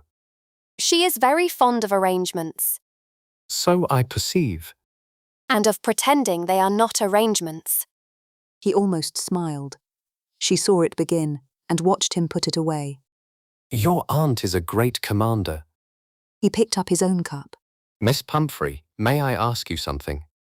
Of course, my lord. You break your rolls with your fingers. Prudence looked down at the evidence. So it appears, my lord. My grandmother broke her rolls so. He said, looking into his chocolate rather than at her. I have not seen anyone else do it in some years. It is, I think, the older fashion. May I ask where you learnt it? From my father. He said a knife disturbed the crumb. He was correct. Said Lord Carstairs gravely. A knife disturbs the crumb. Prudence looked at him. He looked at his chocolate. Mr. Fitzherbert, having concluded that his cushion offered no advantage in the present negotiations, rose from it. With the unhurried ceremony of a small judge taking his bench, he installed himself upon the rug at Prudence's feet. She looked down at him, and the corner of her mouth betrayed her. Lord Carstairs glanced up from his cup and saw it before she could compose herself. He approves of you, Miss Pumphrey. He approves of my proximity to the ham, my lord. That is no small distinction. Mr. Fitzherbert does not distribute his good opinion at random. I am honoured.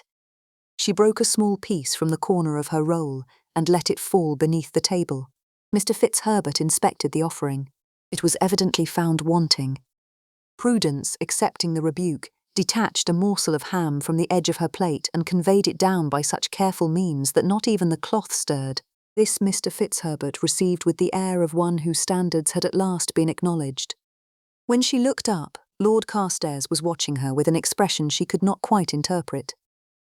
It was not the startled look he had worn in the pump room. It was not the resigned weariness she remembered from the rosebush. It was something quieter and more attentive. The look of a man reading a sentence twice in order to be certain he had understood it. My lord? She said. I beg your pardon. He glanced away. The apricots. May I pass them to you, Miss Pumphrey? He lifted the glass dish and offered it to her. Prudence reached to take it. His hand remained upon the rim a fraction longer than necessity required, or perhaps she only imagined it did. Their fingers met. His, bare, hers gloveless at breakfast, for the duration of a single drawn breath. Then they parted. She drew breath, found no useful word waiting there, and closed her mouth again. After you, he said. She took an apricot. She did not, afterwards, recall its taste. Lady Bickerstaff was gone considerably longer than the quarter of an hour she had promised. When she returned at last, considerably later than any hat, borrowed or otherwise, could justify, she found her two guests deep in conversation about a novel neither of them had finished, and Mr. Fitzherbert fast asleep with his small chin laid upon Prudence's slipper. Lady Bickerstaff stood for a moment in the doorway, wearing the expression of one who has returned to find Providence behaving with unusual good sense. Then she resumed her place, took up her cold cup, and inquired pleasantly whether they had managed without her. Tolerably, ma'am, said Lord Carstairs. I am glad to hear it. Mr. Fitzherbert appears to have made himself comfortable. He has, said Prudence, who did not dare move her foot. Lord Carstairs took his leave a little while after, with great propriety. His bow to Lady Bickerstaff was entirely correct. His bow to Prudence, by Lady Bickerstaff's private calculation, lasted 2 seconds longer than civility required. When the door of the breakfast room had closed behind him, Lady Bickerstaff took up her chocolate again, discovered it was cold, and set it down. She made no remark upon Lord Carstairs's visit. This, Prudence understood at once, was not silence. It was commentary. A little while later, Prudence excused herself and went upstairs. In her room she closed the door and crossed to the small writing desk by the window, where her books were arranged upon the shelf above. From between the pages of the second volume of a novel by Miss Burney, she drew out a folded square of fine white linen, marked in one corner with a small dark C. She held the handkerchief for a long moment, folded small and neat against her palm. The bergamot had faded. There was only the faint, clean scent of her own room now, lavender water, old paper, and the linen itself. She had meant to launder it and return it, as she had promised. She had meant it quite sincerely. She had even, on 2 separate occasions, carried it as far as the washstand. And yet there it was, still folded between the pages of Evelina, where no handkerchief had any business to be. She considered the morning very deliberately. The chocolate pot, his easy pouring, the way he had asked about her father without mockery or impatience, the apricot dish, and the half-second of touched fingers, and the quiet courtesy with which he had said, "After you." Mr. Fitzherbert, asleep upon her slipper, the conversation about the novel neither of them had finished, the bow at the door. Each recollection had a warmth to it, which made the exercise more dangerous than useful. So Prudence turned, with great care, to the truth. The truth was that Lord Carstairs could be kind. She knew he was not always agreeable. She had seen him on the South Parade, cool and short with Count Bellucci, while the Count himself had been all elegance and charm. She had disliked Lord Carstairs for it then. She disliked, still, the memory of that coldness. But to her that morning he had been kind. He was a man brought up in good drawing-rooms, a man who knew how to manage a chocolate pot when a hostess was called away, a man who broke his rolls with a knife, but did not condescend to a guest who broke them with her fingers. He was capable of kindness to a girl who had ruined his waistcoat in a public room and torn her hem on a public path. Capable of it because he had been raised to be kind, because his honour required it, and because perhaps he was a little sorry for her. That was all. He was being kind. She had, for a few hours, been in some danger of forgetting it. She would not forget it again. Prudence folded the handkerchief carefully, returned it to its place inside the 2nd volume of Miss Burney, closed the book, and set it back upon the shelf. Then she sat down at the writing desk and opened her workbox. After a small search, she found her best needle and a length of pale silk. She drew the torn green muslin into her lap and set herself to mending the hem, stitch by careful stitch, with all the steadiness of a young woman determined to take herself firmly in hand.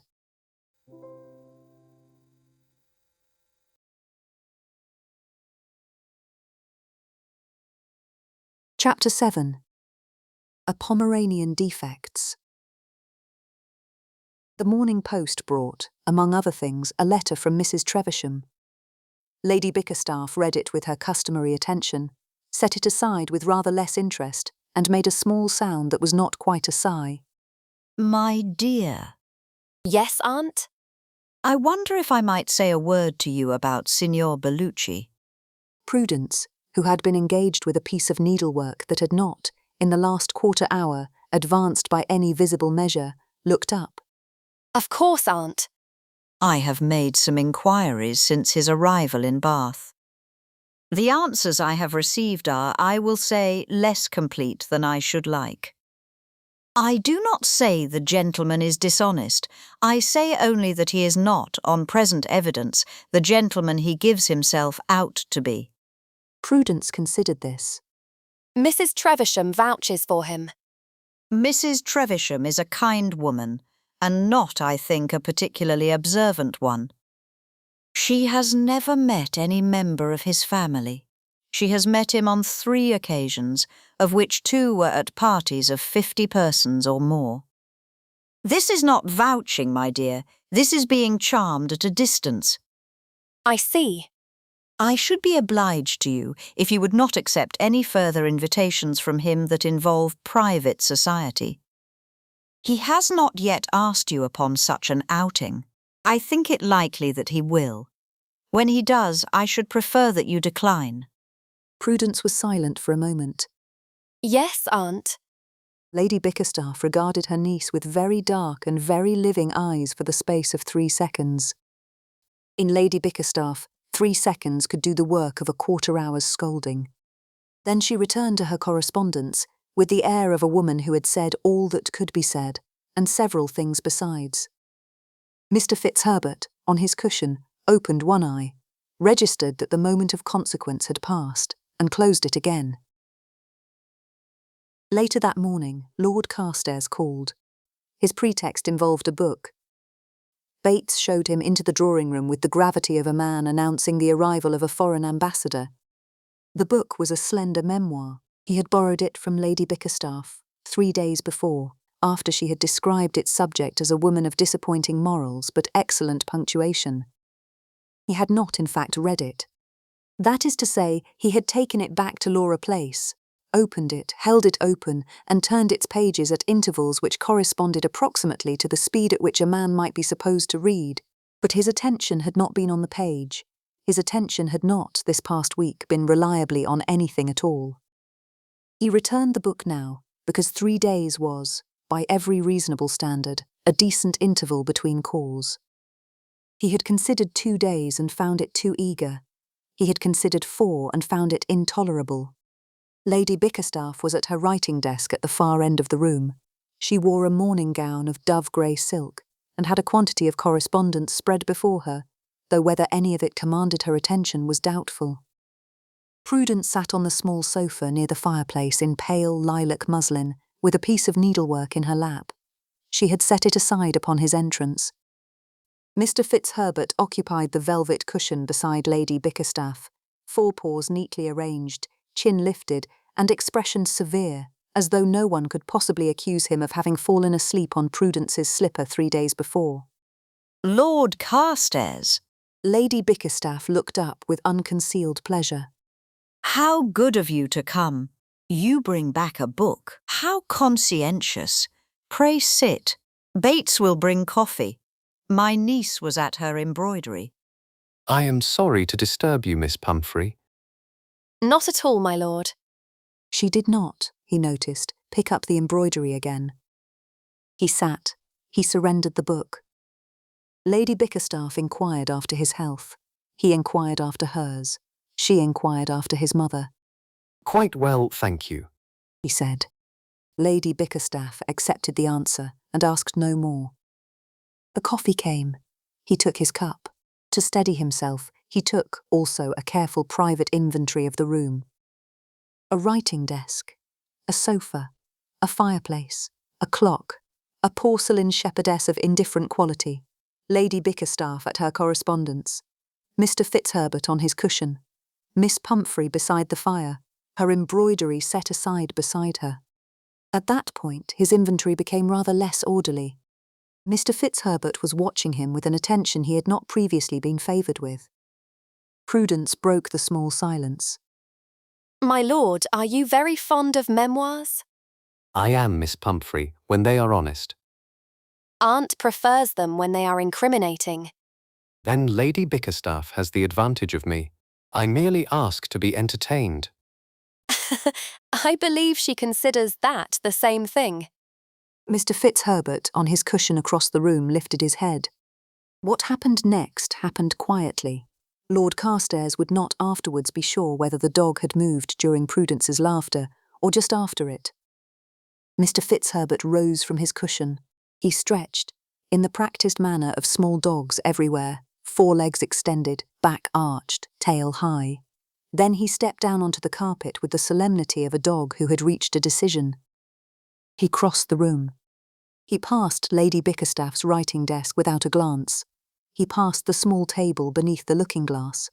He passed Lord Carstairs's chair without so much as a sniff in the direction of his boot. At last, he arrived at the sofa near the fireplace. There he paused, considering. Then, with the careful deliberation of a creature who knew his own mind and saw no reason to conceal it, he gathered himself and leapt, with surprising force for so small an animal, into Prudence's lap. Prudence gave a soft sound of astonishment.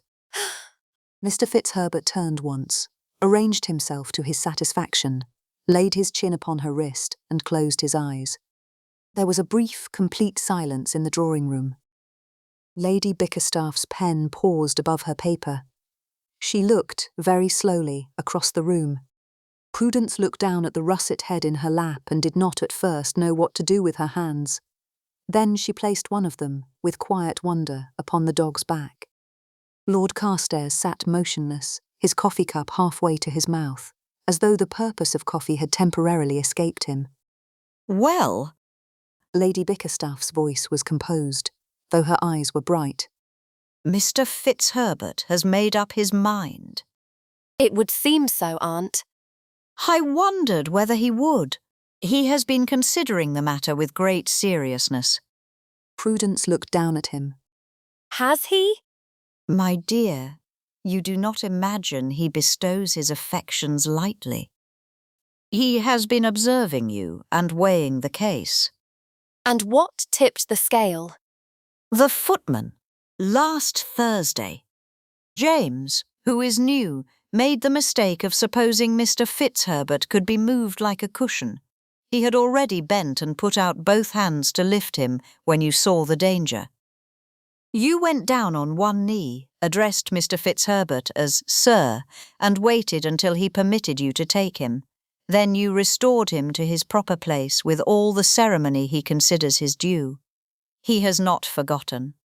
I had not thought it of consequence. It was of the deepest consequence to him.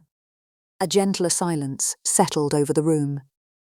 Mr. Fitzherbert sighed once, with the contentment of a creature who had reached a difficult decision and now intended to sleep upon it. Lord Carstairs set his coffee cup very carefully back upon its saucer. He was watching Prudence. He could not afterwards remember choosing to watch her. He found only that he was watching her, and had been for some time. She was looking down at Mr. Fitzherbert with an expression of quiet, surprised pleasure that had not been arranged for anyone's benefit. A single curl had escaped her pins and lay against the side of her neck. Her embroidery remained forgotten beside her. Her hand rested lightly on Mr. Fitzherbert's back, as though she had been entrusted with something delicate and meant to prove worthy of the charge. A small smile touched the corner of her mouth before she knew it was there. Lord Carstairs thought, with a clarity so sudden and settled that he would afterwards remember the moment as one remembers the ringing of a clock, that he was jealous of a Pomeranian. Mr. Fitzherbert was in possession of Miss Pumphrey's wrist. Lord Carstairs, who had never envied a dog in his life, found this intolerable. He thought, in the same long instant, that he, Lord Adrian Carstairs, was in love with a young woman who had once, by her own account, set fire to a vicar. He did not laugh, he did not flinch. He sat in Lady Bickerstaff's drawing-room and received the information with the inward stillness of a man who has been handed a writ he had, on some level, been expecting for weeks. His life, he understood, was over. He could not at once tell whether he was appalled or delighted. He bowed to Lady Bickerstaff and inquired whether he might be of any service. If there were any small errand he might perform before returning to Laura Place, he would be happy to attend to it. Lady Bickerstaff, with the air of a woman plucking an errand from the very atmosphere, immediately discovered that a note must be left at Duffield's. He bowed to Prudence, who was obliged to acknowledge it from the sofa on account of Mr. Fitzherbert asleep in her lap.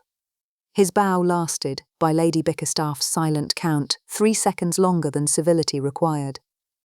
Upon leaving the room, he inquired the way to the front door, which he had found without assistance for more than a month, and had for the moment entirely forgotten. Bates showed him out with the long, careful patience of a man assisting someone through a temporary disorder. The morning was bright on the Crescent. Lord Carstairs stood on the step for a moment, looking out across the wide green to the city beyond. A nursemaid was crossing the grass with 2 small children. A gentleman on horseback was walking his horse along the road. The world was proceeding, with no apparent recognition that anything had altered. He drew on his gloves and set off. He walked the half-mile back to Laura Place in a state of considerable inward disturbance. He did not afterwards recall the walk. He did not recall leaving Lady Bickerstaff's note at Duffield's either, though the thing had evidently been done, for the note was no longer in his hand. He recalled only that he had set off from the Crescent, and that at some later point he found himself in his own sitting-room, in the middle of his own carpet, with his hat upon his head, his stick under his arm, and his gloves in his hand. He stood there for some time without removing any of them. Stebbins, encountering him there, paused in the doorway. My lord. Stebbins. My lord, your hat. Yes, Stebbins. Shall I take it from you, my lord? In a moment, Stebbins. I find I am attending to a matter. Stebbins, who had been in his lordship's service for 9 years, and who had not, in those 9 years, once seen his lordship attend to a matter while wearing his hat indoors, withdrew tactfully to the dressing-room. For the next quarter of an hour he gave a coat the most unnecessary brushing of its life. When at last Lord Carstairs removed his hat, surrendered his stick, and sat down in the armchair by the window, he remained there for some time, looking at nothing in particular, with the small, still smile of a man who had received unexpected news and had not yet decided what to do about it. Outside the window, a sparrow alighted on the railing and considered him for a moment with no opinion whatever. "Quite so," said Lord Carstairs to the sparrow. The sparrow flew away.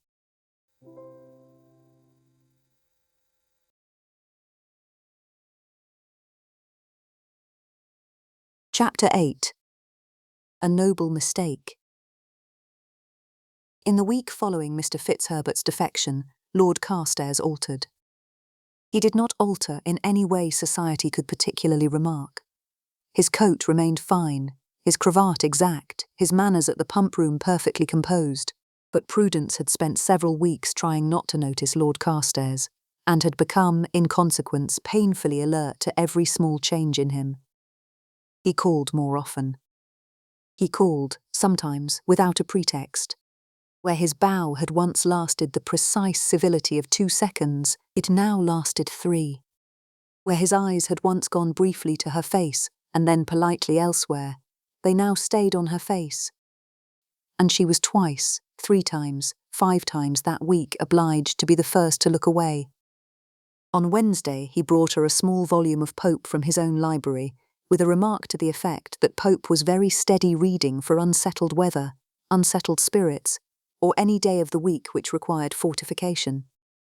Then he took his leave before she could form a proper reply. He had begun, she perceived with a kind of distant horror, to court her. There could be no other explanation. She had spent 5 evenings reasoning with herself upon the subject. She had taken the handkerchief from the 2nd volume of Miss Burney, looked at it again, and returned it to its place.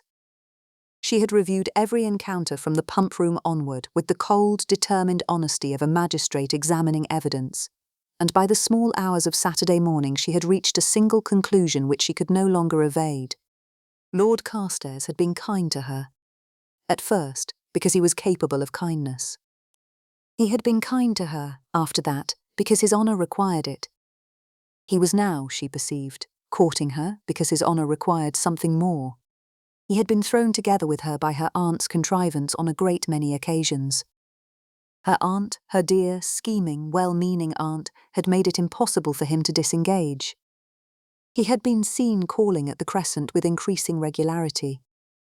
He had bowed to her at the pump-room, walked with her at Sydney Gardens, and spoken with her at Duffield's. In a town so well supplied with leisure and spectacles, such things did not remain innocent for long. A gentleman of Lord Carstairs' standing, in such circumstances, had only one honourable course remaining to him, and it was that course Prudence now perceived him to be embarking upon, with the steady dread of a man walking calmly toward a duty he had not chosen. He intended, she understood, to make her an offer. He had been brought to it by her aunt's diligence and his own decency. She could see it now in the careful courtesy of his manner, in the steady deliberation of his calls, in the way he looked at her, as though he had resolved upon something and was only waiting for the proper moment to suffer it. He must, she thought, on no account be permitted to. She would not be the agent of Lord Carstairs' destruction. He had been kind to her. She would be, in return, kinder still. She would release him. She would relieve him, gently, from an obligation he had been pressed into by circumstance, and she would do so with such dignity and such grace that he would afterwards remember her without bitterness, as a young woman who had at the last moment perceived the situation clearly and behaved nobly. She had, in 24 years, never resolved upon anything more thoroughly. That a few tears accompanied the resolution was, she decided, neither here nor there. The opportunity presented itself on Monday morning at the pump-room. Lady Bickerstaffe had gone to consult a modiste in Milsom Street, and had declared with suspicious firmness that Prudence could not possibly accompany her. The workroom was too close, the stairs too narrow, the woman too easily distracted. And Prudence, having complained of a small headache, would do far better to take the waters like a sensible creature. Prudence had submitted, but not without uneasiness. The modiste had taken her measurements only the week before, and Lady Bickerstaff, who had already declared Prudence's hair fit for no one but a Quaker, held equally severe opinions upon her wardrobe. Prudence feared that in the matter of gowns, her aunt could not be trusted to know where elegance ended and exposure began. Left alone with a modiste and an opinion, she was capable of ordering a gown which she would call becoming, the modiste would call fashionable, and Prudence would call insufficiently acquainted with her collarbone. It had therefore been arranged that Prudence would meet her aunt at the pump room at 11:30. With Hattie in attendance, Prudence walked to the pump room, took a glass of the waters, and managed to drink it without incident. This small success fortified her enough to station herself in the alcove near the second of the long windows, where the morning light fell in a steady, bright shaft across the flagstones. From there she could see the door, but was not so exposed as to seem to be waiting for anyone in particular. There she waited. Lord Carstairs arrived, as she had known he would, 10 minutes before the half-hour. He was alone. He saw her at once, crossed the room with the unhurried grace she had come to know far too well, and bowed. Miss Pumphrey, My lord, Lady Bickerstaff is not with you. my aunt is detained in Milsom Street. Prudence drew a careful breath. I find I'm glad of it. There is something I wish to say to you, my lord, and I should prefer to say it without my aunt's observation. She saw, in his face, the smallest flicker of something, alertness, perhaps, or hope, which she resolutely declined to interpret. I am at your service, Miss Pumphrey. Will you walk with me to the far window, my lord? I believe we may speak more quietly there. He bowed and offered his arm. Prudence took it. They crossed the pump room at a measured pace and came to rest beside the farthest window. There were witnesses enough for propriety, and distance enough for privacy. Prudence drew a careful breath. She had rehearsed the opening sentence 5 times by candlelight and once in the carriage. It came out, against her best efforts, rather quicker than she had intended. My lord, I beg you will not think me presumptuous, but I find I must speak frankly. You have been very kind to me and to my aunt these many weeks past. You have called when civility could not have required it. You have shown me a courtesy which has been, I think, far beyond anything a gentleman of your standing could owe to a young woman in my circumstances. I have observed it with gratitude. I should not wish you to suppose that I have not. She paused. He said nothing. His face, she noted, had become very still. My lord, She went on, looking carefully at the embroidery on his waistcoat rather than at his eyes. my aunt is very fond of arranging matters. I am sure you have perceived it. She has thrown us together with a frequency which cannot have been accidental. I should be very sorry to think that her kindness, however well meant, had placed you in a position you did not choose for yourself. She folded her hands more tightly together. You are under no obligation. I beg you to understand that. Whatever the appearance to society, you are entirely free of any expectation from me. I cannot speak for my aunt, but I can speak for myself. I should think very ill of myself if I permitted you to believe otherwise. She stopped, swallowed, and forced herself to continue. You are released, fully and gratefully, from any obligation to me, and when you choose a lady, I sincerely hope you may choose her freely and for your own happiness. There. She had said it. There was a long silence. Lord Carstairs stood very still, one hand upon the head of his cane. Prudence looked anywhere but at his face, yet she felt his silence all the same. She lifted her eyes at last to his face. He looked like a man who had been handed a verdict before discovering there had been a trial. Miss Pumphrey, He said. My lord, He drew, very slightly, half a breath. From what particular obligation do you suppose yourself to be releasing me? It was, Prudence thought afterwards, the gentlest possible question. She had, in her resolution, not anticipated being questioned. She had anticipated being thanked, perhaps with grave courtesy and a small bow, and then left to compose herself as best she could. She had not anticipated this. She had not anticipated his stillness, or the careful softness of his voice, or the strange, dreadful possibility that he was not relieved at all. For one dangerous instant, Prudence wondered whether she had mistaken him. The thought frightened her so much that she rejected it at once. My lord. She began. Miss Pumphrey. The voice was smooth, charming, and unmistakable. Across the room, having entered, as he so often entered, at exactly the wrong moment, Count Antonio Bellucci was crossing the flagstones toward them with a glass of the waters in one hand and a smile that seemed to presume rather more than it asked. In the great mirror behind her, Prudence saw 3 matrons turn discreetly to observe his approach. Signor, said Prudence faintly. Miss Pumphrey, I have been searching the room for you. Lord Carstairs, sir, I beg your pardon for the interruption. I have but a small matter to put to Miss Pumphrey, and then I shall release you both to your conversation. Lord Carstairs bowed with great correctness and said nothing. Miss Pumphrey, said the Count, with the easy pleasure of a man laying down a card he had long held in his hand. I have hired a curricle and a very fine pair of bays for tomorrow morning. There is, I am told, a small ornamental folly some little way from the city, much admired for its prospects. With Lady Bickerstaff's permission, naturally, I had hoped you might do me the honour of accompanying me. Your maid may attend you, of course. The road is excellent. The morning promises to be fine. I shall drive with the greatest care. tomorrow, signor. I beg you will not refuse me. I have arranged everything. She felt Lord Carstairs go very still beside her.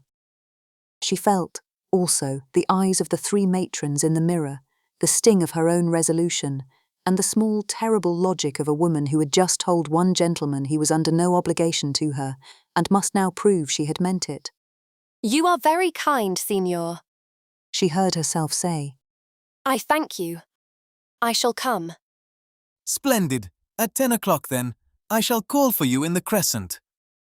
Until tomorrow, Miss Pumphrey. My lord. Count Bellucci bowed himself away with great elegance, leaving them once more alone at the window. Lord Carstairs did not move. After a moment he said, very quietly, Miss Pumphrey, I must ask you to be careful of that gentleman. Her face altered. Signor Bellucci. Yes. My lord, I cannot think this generous of you. Generous? You disliked him from the first. I mistrusted him from the first. There is a difference. Perhaps there is, said Prudence, with a brittleness she had not known she possessed. but I do not think this is the moment to explain it to me. Miss Pumphrey, if you will permit me. No, my lord, I think we have said enough. I beg you will excuse me. My aunt will be expecting me. Good day. She turned from him and walked the length of the pump room, her chin lifted and her eyes fixed upon the door. Behind her, she felt Lord Carstairs' silence as surely as if he had spoken. At the window, Lord Carstairs stood for some seconds without moving. Then he transferred his cane to his left hand. His other hand closed slowly around the silver head, and the knuckles whitened beneath his glove. They remained white for some considerable time.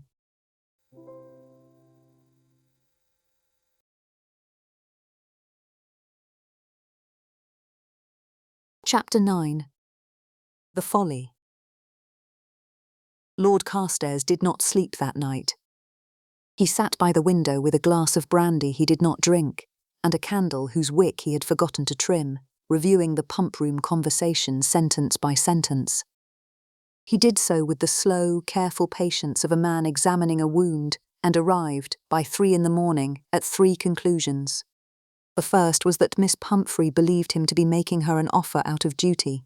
The second was that this misapprehension was so far from the truth, so entirely the opposite of the truth, that he had been unable in the moment to find the words to address it.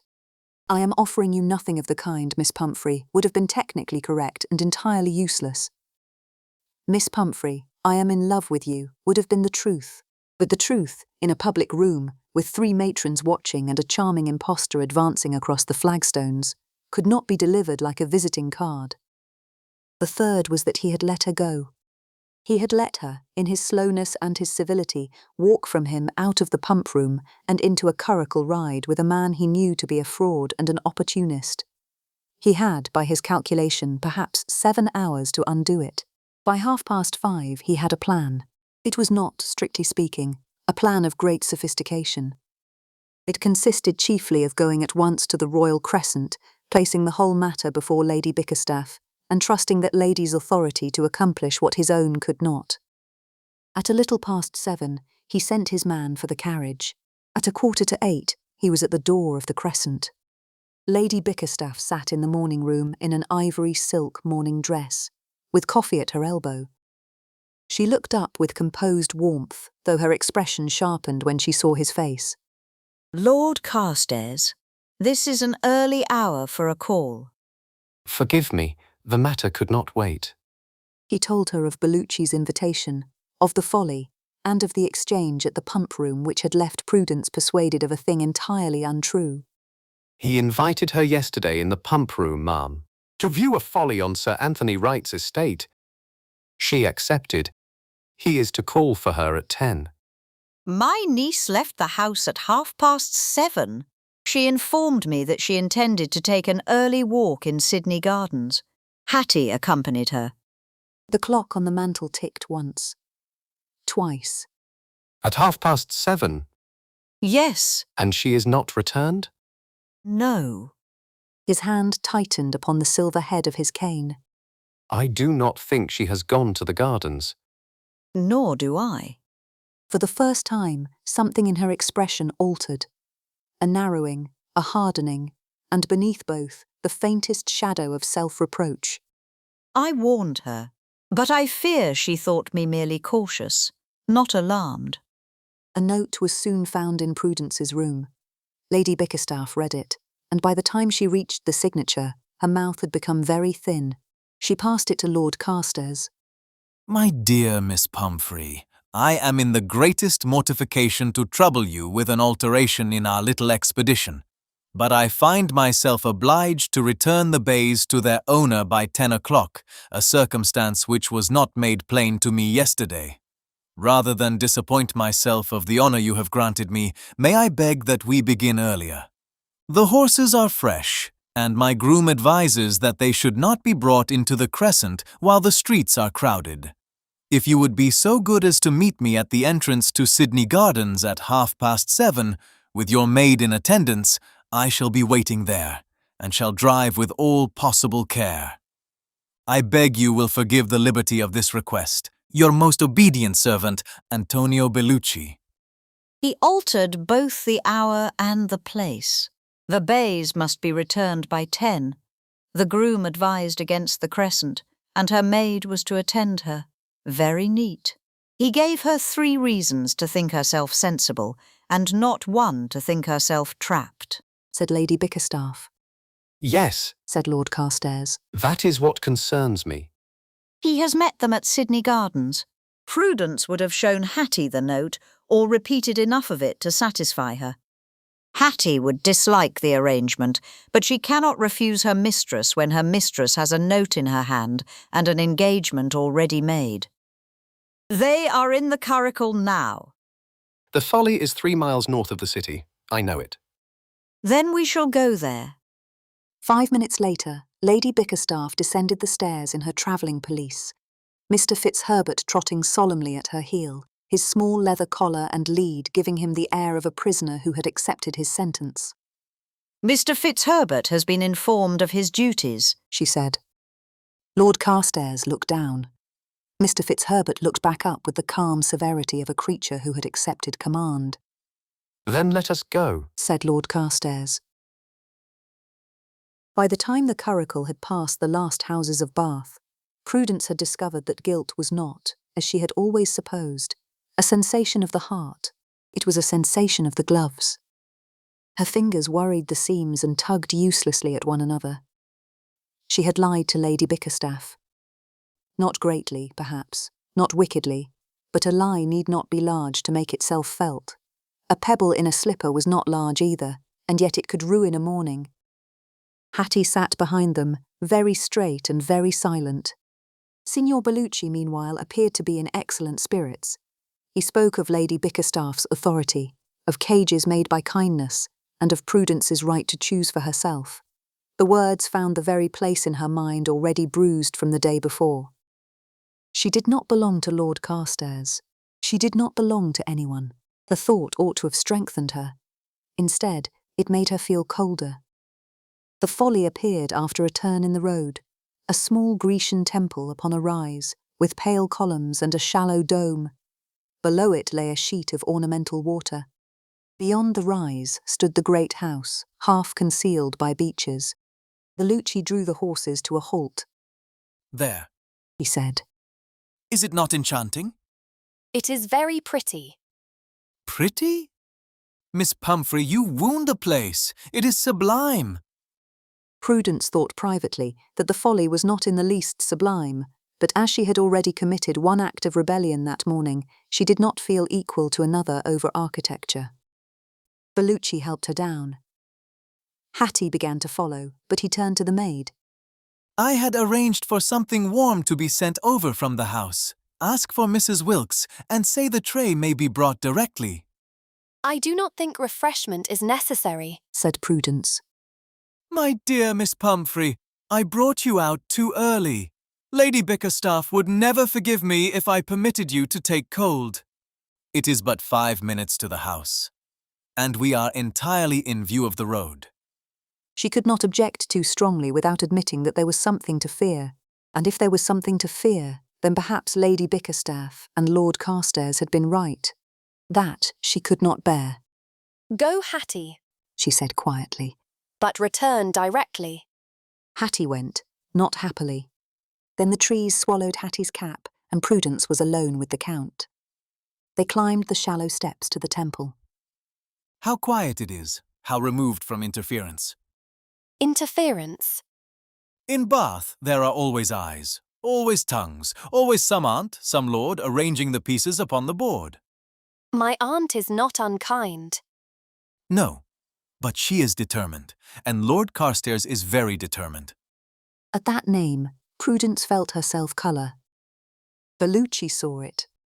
He has warned you against me, I think. He has expressed an opinion. An unfavourable one. I am capable of forming my own opinions, Signor.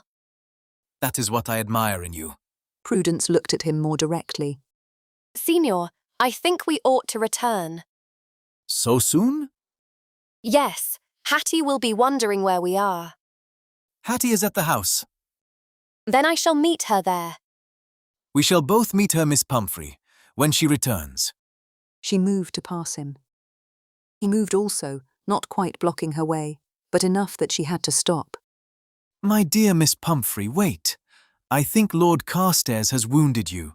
I think Lady Bickerstaff would govern you. I think you are an heiress whom everyone wishes to direct and no one wishes to hear. Prudence stared at him. There it was, heiress. The word sat between them like a dropped coin. I mean only that you are a lady of consequence, a lady who may choose. Yes, I may. Then choose boldly. He lowered his voice. Come away with me, to Gretna Green. The words were so absurd that Prudence could only look at him. You ask me to deceive my aunt, abandon my maid, travel with a gentleman I scarcely know, and marry him over the border. I ask you to be free. It does not sound like freedom. He reached for her hand. She withdrew it. I offer you a title, a devoted husband, a life beyond those who would manage you. And in return, said Prudence, with a calmness that surprised her. You receive my fortune. His face changed, only a little, only for an instant. But it changed. Prudence saw it, and something inside her settled. She had been foolish. Her aunt had been right. Lord Carstairs had been right, and she had mistaken concern for interference and warning for pride. I think that we shall go to the house now and collect Hattie. Then you will drive us home. My dear girl, do not be childish. I am not your dear girl. He caught her by the elbow, not violently, but firmly enough that the pressure of his fingers made her gasp. You are making a mistake. I have made several mistakes this morning. I do not intend to add eloping with you to the number. Release me. Instead, he drew her half a step toward him. At that precise moment, from somewhere beyond the beeches, came the furious barking of a very small dog. A carriage had come flying up the gravel drive and had scarcely stopped before Lord Carstairs sprang from it. Lady Bickerstaff followed with somewhat more dignity and far more menace. Hattie, pale and breathless, was behind them. Mr. Fitzherbert waited for no human arrangement. He shot across the gravel like a russet cannonball. Bellucci had time only to say, "What the devil?" in an accent which had suffered a sudden and fatal collapse, before Mr. Fitzherbert reached the steps and delivered, upon the gentleman's right ankle, the considered judgment of 2 months' careful observation. It was a precise and dedicated bite. "Ah, the little devil's bit me." Prudence was released. Lord Carstairs reached the temple steps with his face white and his eyes fixed upon her. Miss Pumphrey, are you hurt? No. Bellucci stumbled backward, still attempting to dislodge Mr. Fitzherbert. His heel met the small ornamental curb. He lost his balance, waved both arms in a manner no Italian nobleman would have sanctioned, and descended into the ornamental water. The water was 18 inches deep. He sat in it. "You little..." began Bellucci from the pond, in an accent that had, in the space of a syllable, given up the ghost. "Oh, lovely, lovely this is. Me boots are ruined, me coat weighs a ton, and I've got half the blasted pond up me sleeve." Prudence stared at him. Bellucci stared back. That is to say, He said, with dignity. I am greatly inconvenienced. Lady Bickerstaff took Prudence's hand. My dear, Prudence looked at her aunt. I lied to you. you did. Said Lady Bickerstaff. I am very sorry. You may be sorry in the carriage. At present, I should prefer you to be safe. Bellucci climbed from the ornamental water. You have misunderstood everything. No, Said Prudence. I understood you at last. Lady Bickerstaff looked at Bellucci. If you are still here in 2 minutes, sir, I shall make you the most entertaining man in Bath before dinner. That, apparently, was enough. Bellucci climbed into his curricle, dripping from every point of his person, and addressed the company in a sustained and unmusical stream of South London, not one syllable of which had ever crossed the Alps. Then he rattled away down the drive. In the small Grecian temple, Prudence stood very still. Mr. Fitzherbert placed one paw upon her hem. Lord Carstairs halted at the entrance and did not cross the space between them. That restraint undid her more nearly than any rescue could have done. Are you frightened, Miss Pumphrey? She looked at the pond, the departing curricle, her aunt's pale face, Hattie's trembling hands, and Mr. Fitzherbert's triumphant ears. Then she looked at Lord Carstairs. No, She said. I am angry. Yes, He said. I had imagined you might be.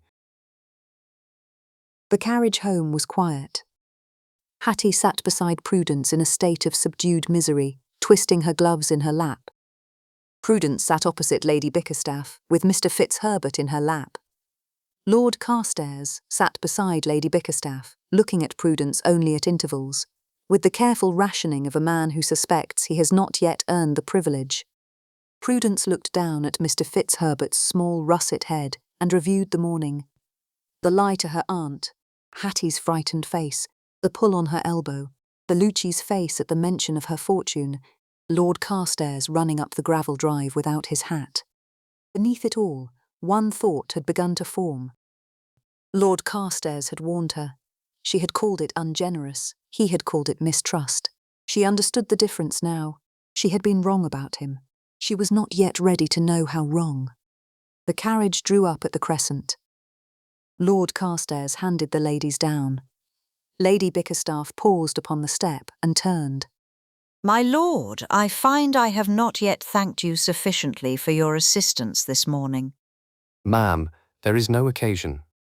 There is every occasion, and I am reminded that I have neglected to mention something else. She drew a small folded card from her reticule. The masquerade ball at the Sydney Hotel is tomorrow evening. I have had 3 masquerade dominoes made up. Prudence looked up. 3? 3. Mr. Fitzherbert will, of course, remain at home, as the Sydney Hotel does not admit dogs of opinion. Mr. Fitzherbert blinked as though he considered this a grave defect in the establishment. My niece and I shall expect you, my lord, at 8:30. Pray do not be late. Lord Carstairs was silent for the smallest possible moment. Ma'am, Lady Bickerstaff went into the house. Prudence followed, holding Mr. Fitzherbert rather tightly. Lord Carstairs remained upon the pavement for a long moment. Then he bowed to the closed door and went home to consider what one wore beneath the domino selected by Lady Bickerstaff.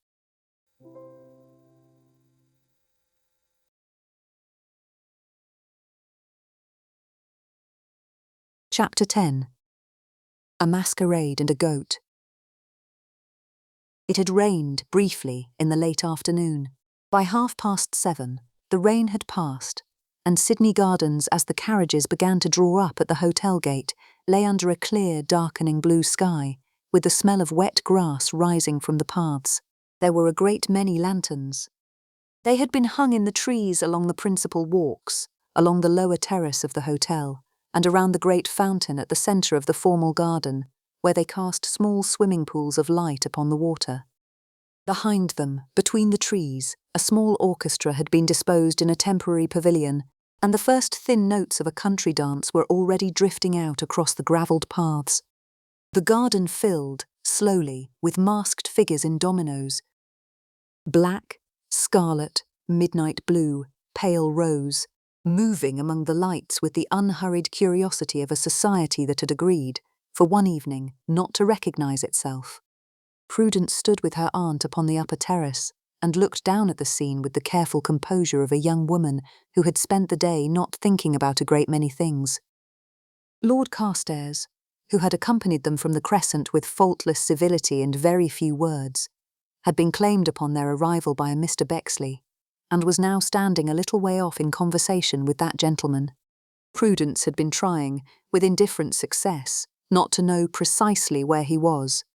She had been dressed, by Hattie and her aunt jointly, in a domino of the palest possible blue silk, lined with cream, and a gown which, just as Prudence had feared, was cut with considerably more confidence than its wearer possessed. Lady Bickerstaff had declared it enchanting. Her hair, which had been pinned up by Hattie and adorned with a single white silk rose, was already, by some private resolve of its own, beginning the long, careful work of escape. She had been told by Hattie that she looked very well. Lady Bickerstaff had pronounced her most becoming, and instructed her on no account to spill anything upon herself, an instruction she had received with a small, unsteady laugh. My dear, said Lady Bickerstaff quietly, beside her. Are you composed? I am, Aunt. Are you indeed? As composed as I am able to be. That will do. Listen to me, child. There is a great deal of nonsense going on tonight that does not concern us. Nonsense, Aunt. A pair of foolish young people from London were overheard at Lady Linton's rout last night, discussing a wager, of all things, concerning a tiara belonging to one of their party. The wager requires that the tiara be borrowed without its owner's knowledge for the duration of an hour. I have my information from Mrs. Morton, who had it from her sister-in-law. I anticipate, accordingly, a small commotion at some point this evening, and I beg you to ignore it. Is that understood? Yes, Aunt. There is also, I am told, the matter of a goat. A goat? Yes, a goat.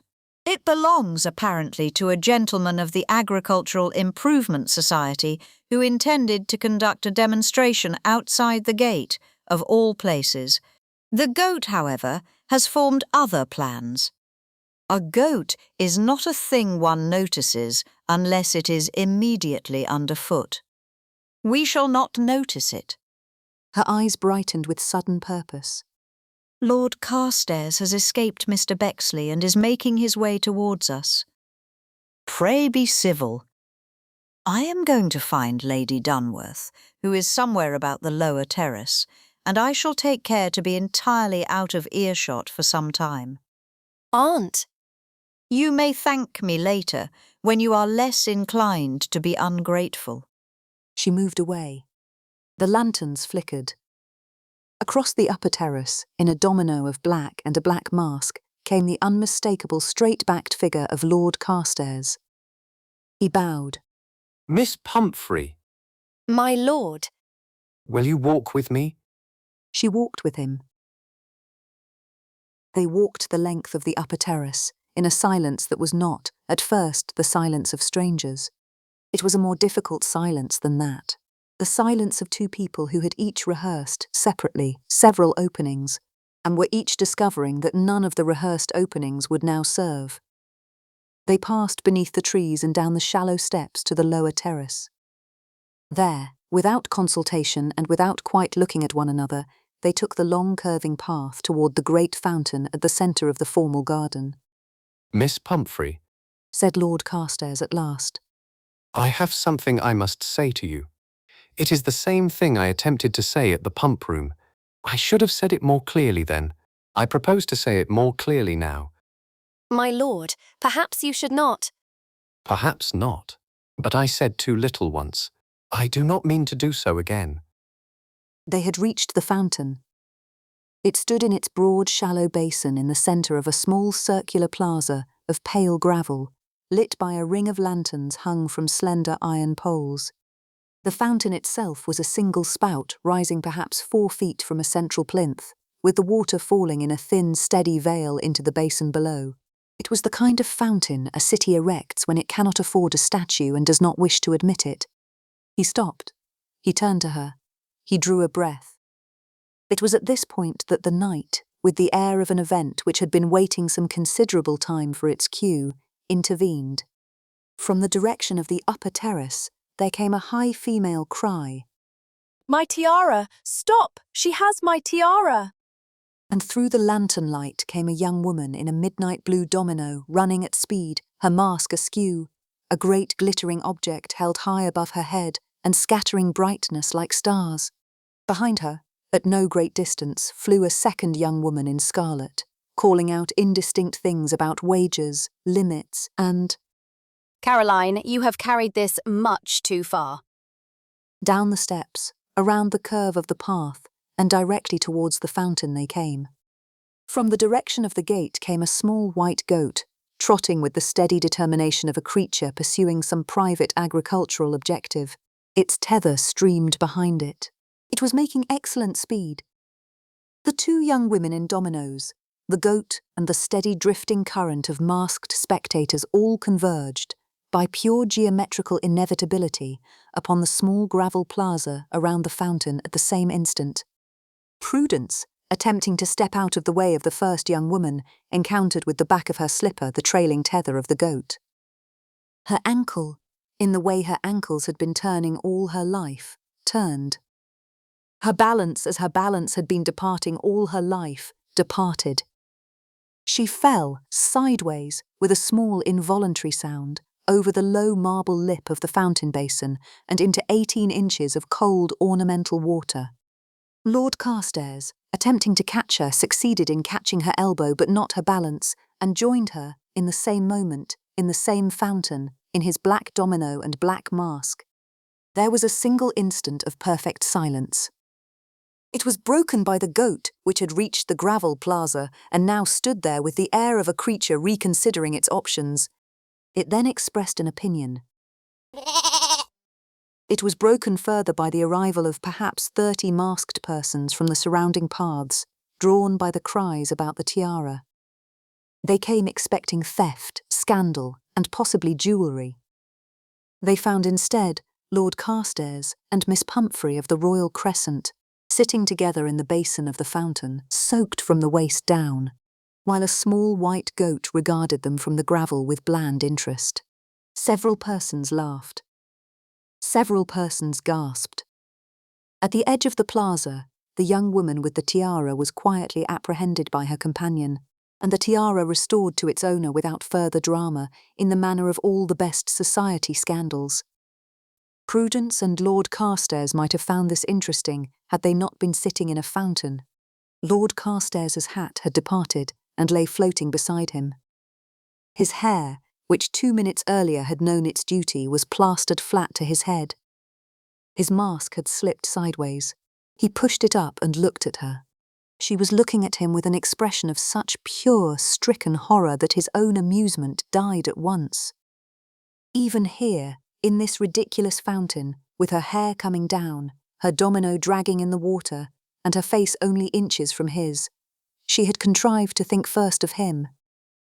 Worse, she believed he must hate her for having made him part of her disgrace. He saw the thought cross her face, and could not bear it. No, he said. Prudence blinked at him. whatever you are about to blame yourself for, do not. But You have given me the most public opportunity in Bath to ask what I should have asked before now. His hat bumped gently against his elbow. He ignored it. She stared at him. my lord, you are... In a fountain. Said Lord Carstairs. I am aware of it. Her lips parted. No sound came. I should have asked you at the pump room and did not. I should have asked you on the road home from the Folly and could not. I am asking you now because if I wait for a dry coat, a proper room, and a more dignified arrangement of my hair, I shall have wasted another opportunity, and I cannot bear to do it. He drew a breath. His hat drifted gently against his sleeve. He ignored it. I love you. I am not asking out of duty. I am not asking out of obligation. Your aunt has no part in this, except insofar as I am certain she will later claim to have arranged it. I am asking because I cannot imagine any happiness in which you are not the principal part. Prudence looked at him as if the world had become suddenly unfamiliar. I have loved you, I think, since the morning you threw water on me in the pump room, though it took me some weeks to discover it. I have certainly loved you since Mr. Fitzherbert made his way across your aunt's drawing room to you. I love you now, in this fountain, before half of Bath, with your domino in the water and my hat disgracing itself beside me. He drew a breath. Prudence, will you marry me? Yes. A life that does not include you, and I should very much like what? Yes, my lord. Yes, I have been listening, my lord. you have been listening. Very carefully. And you said yes? I did. You may finish your sentence, my lord, but I have already given you my answer. Lord Carstairs sat in the fountain. He had been, over the course of the last 40 seconds, more various things than he had previously been in any single 40-second period of his life. He was now, to the considerable interest of the watching public, beginning to laugh. It was not a polite laugh. It was the laugh of a man who had stepped, at last, off a tightrope. It rang across the gravel plaza and over the heads of the masked spectators and into the trees beyond, and it was perhaps the sound that, more than any other detail of that famous evening at the Sydney Hotel, was afterwards remembered. He took her hand.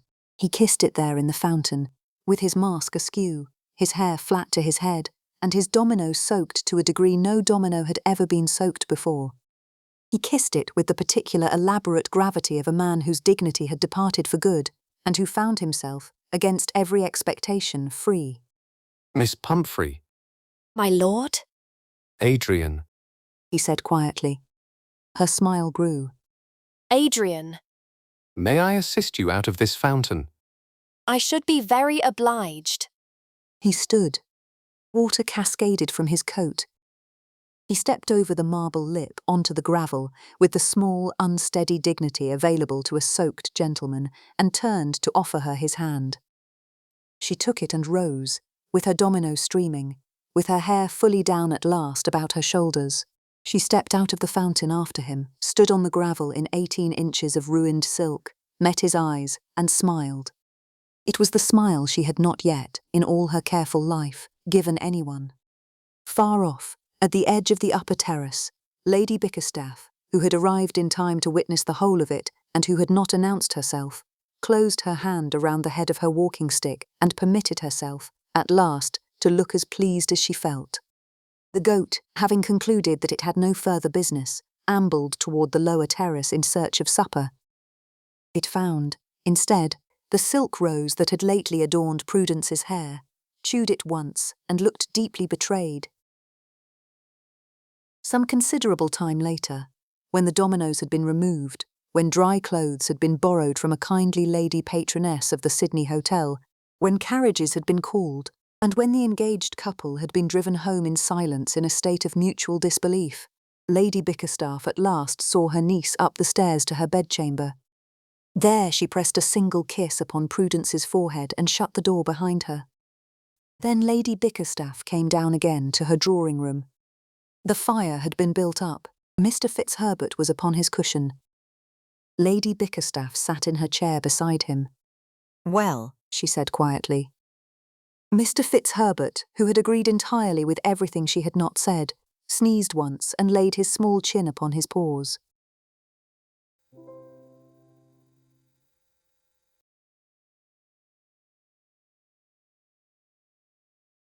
Epilogue. A year later. The country seat of the Carstairs family lies in a fold of the Wiltshire Hills, some 7 miles south of Marlborough, in a country of low chalk downs and slow streams and small ancient woods.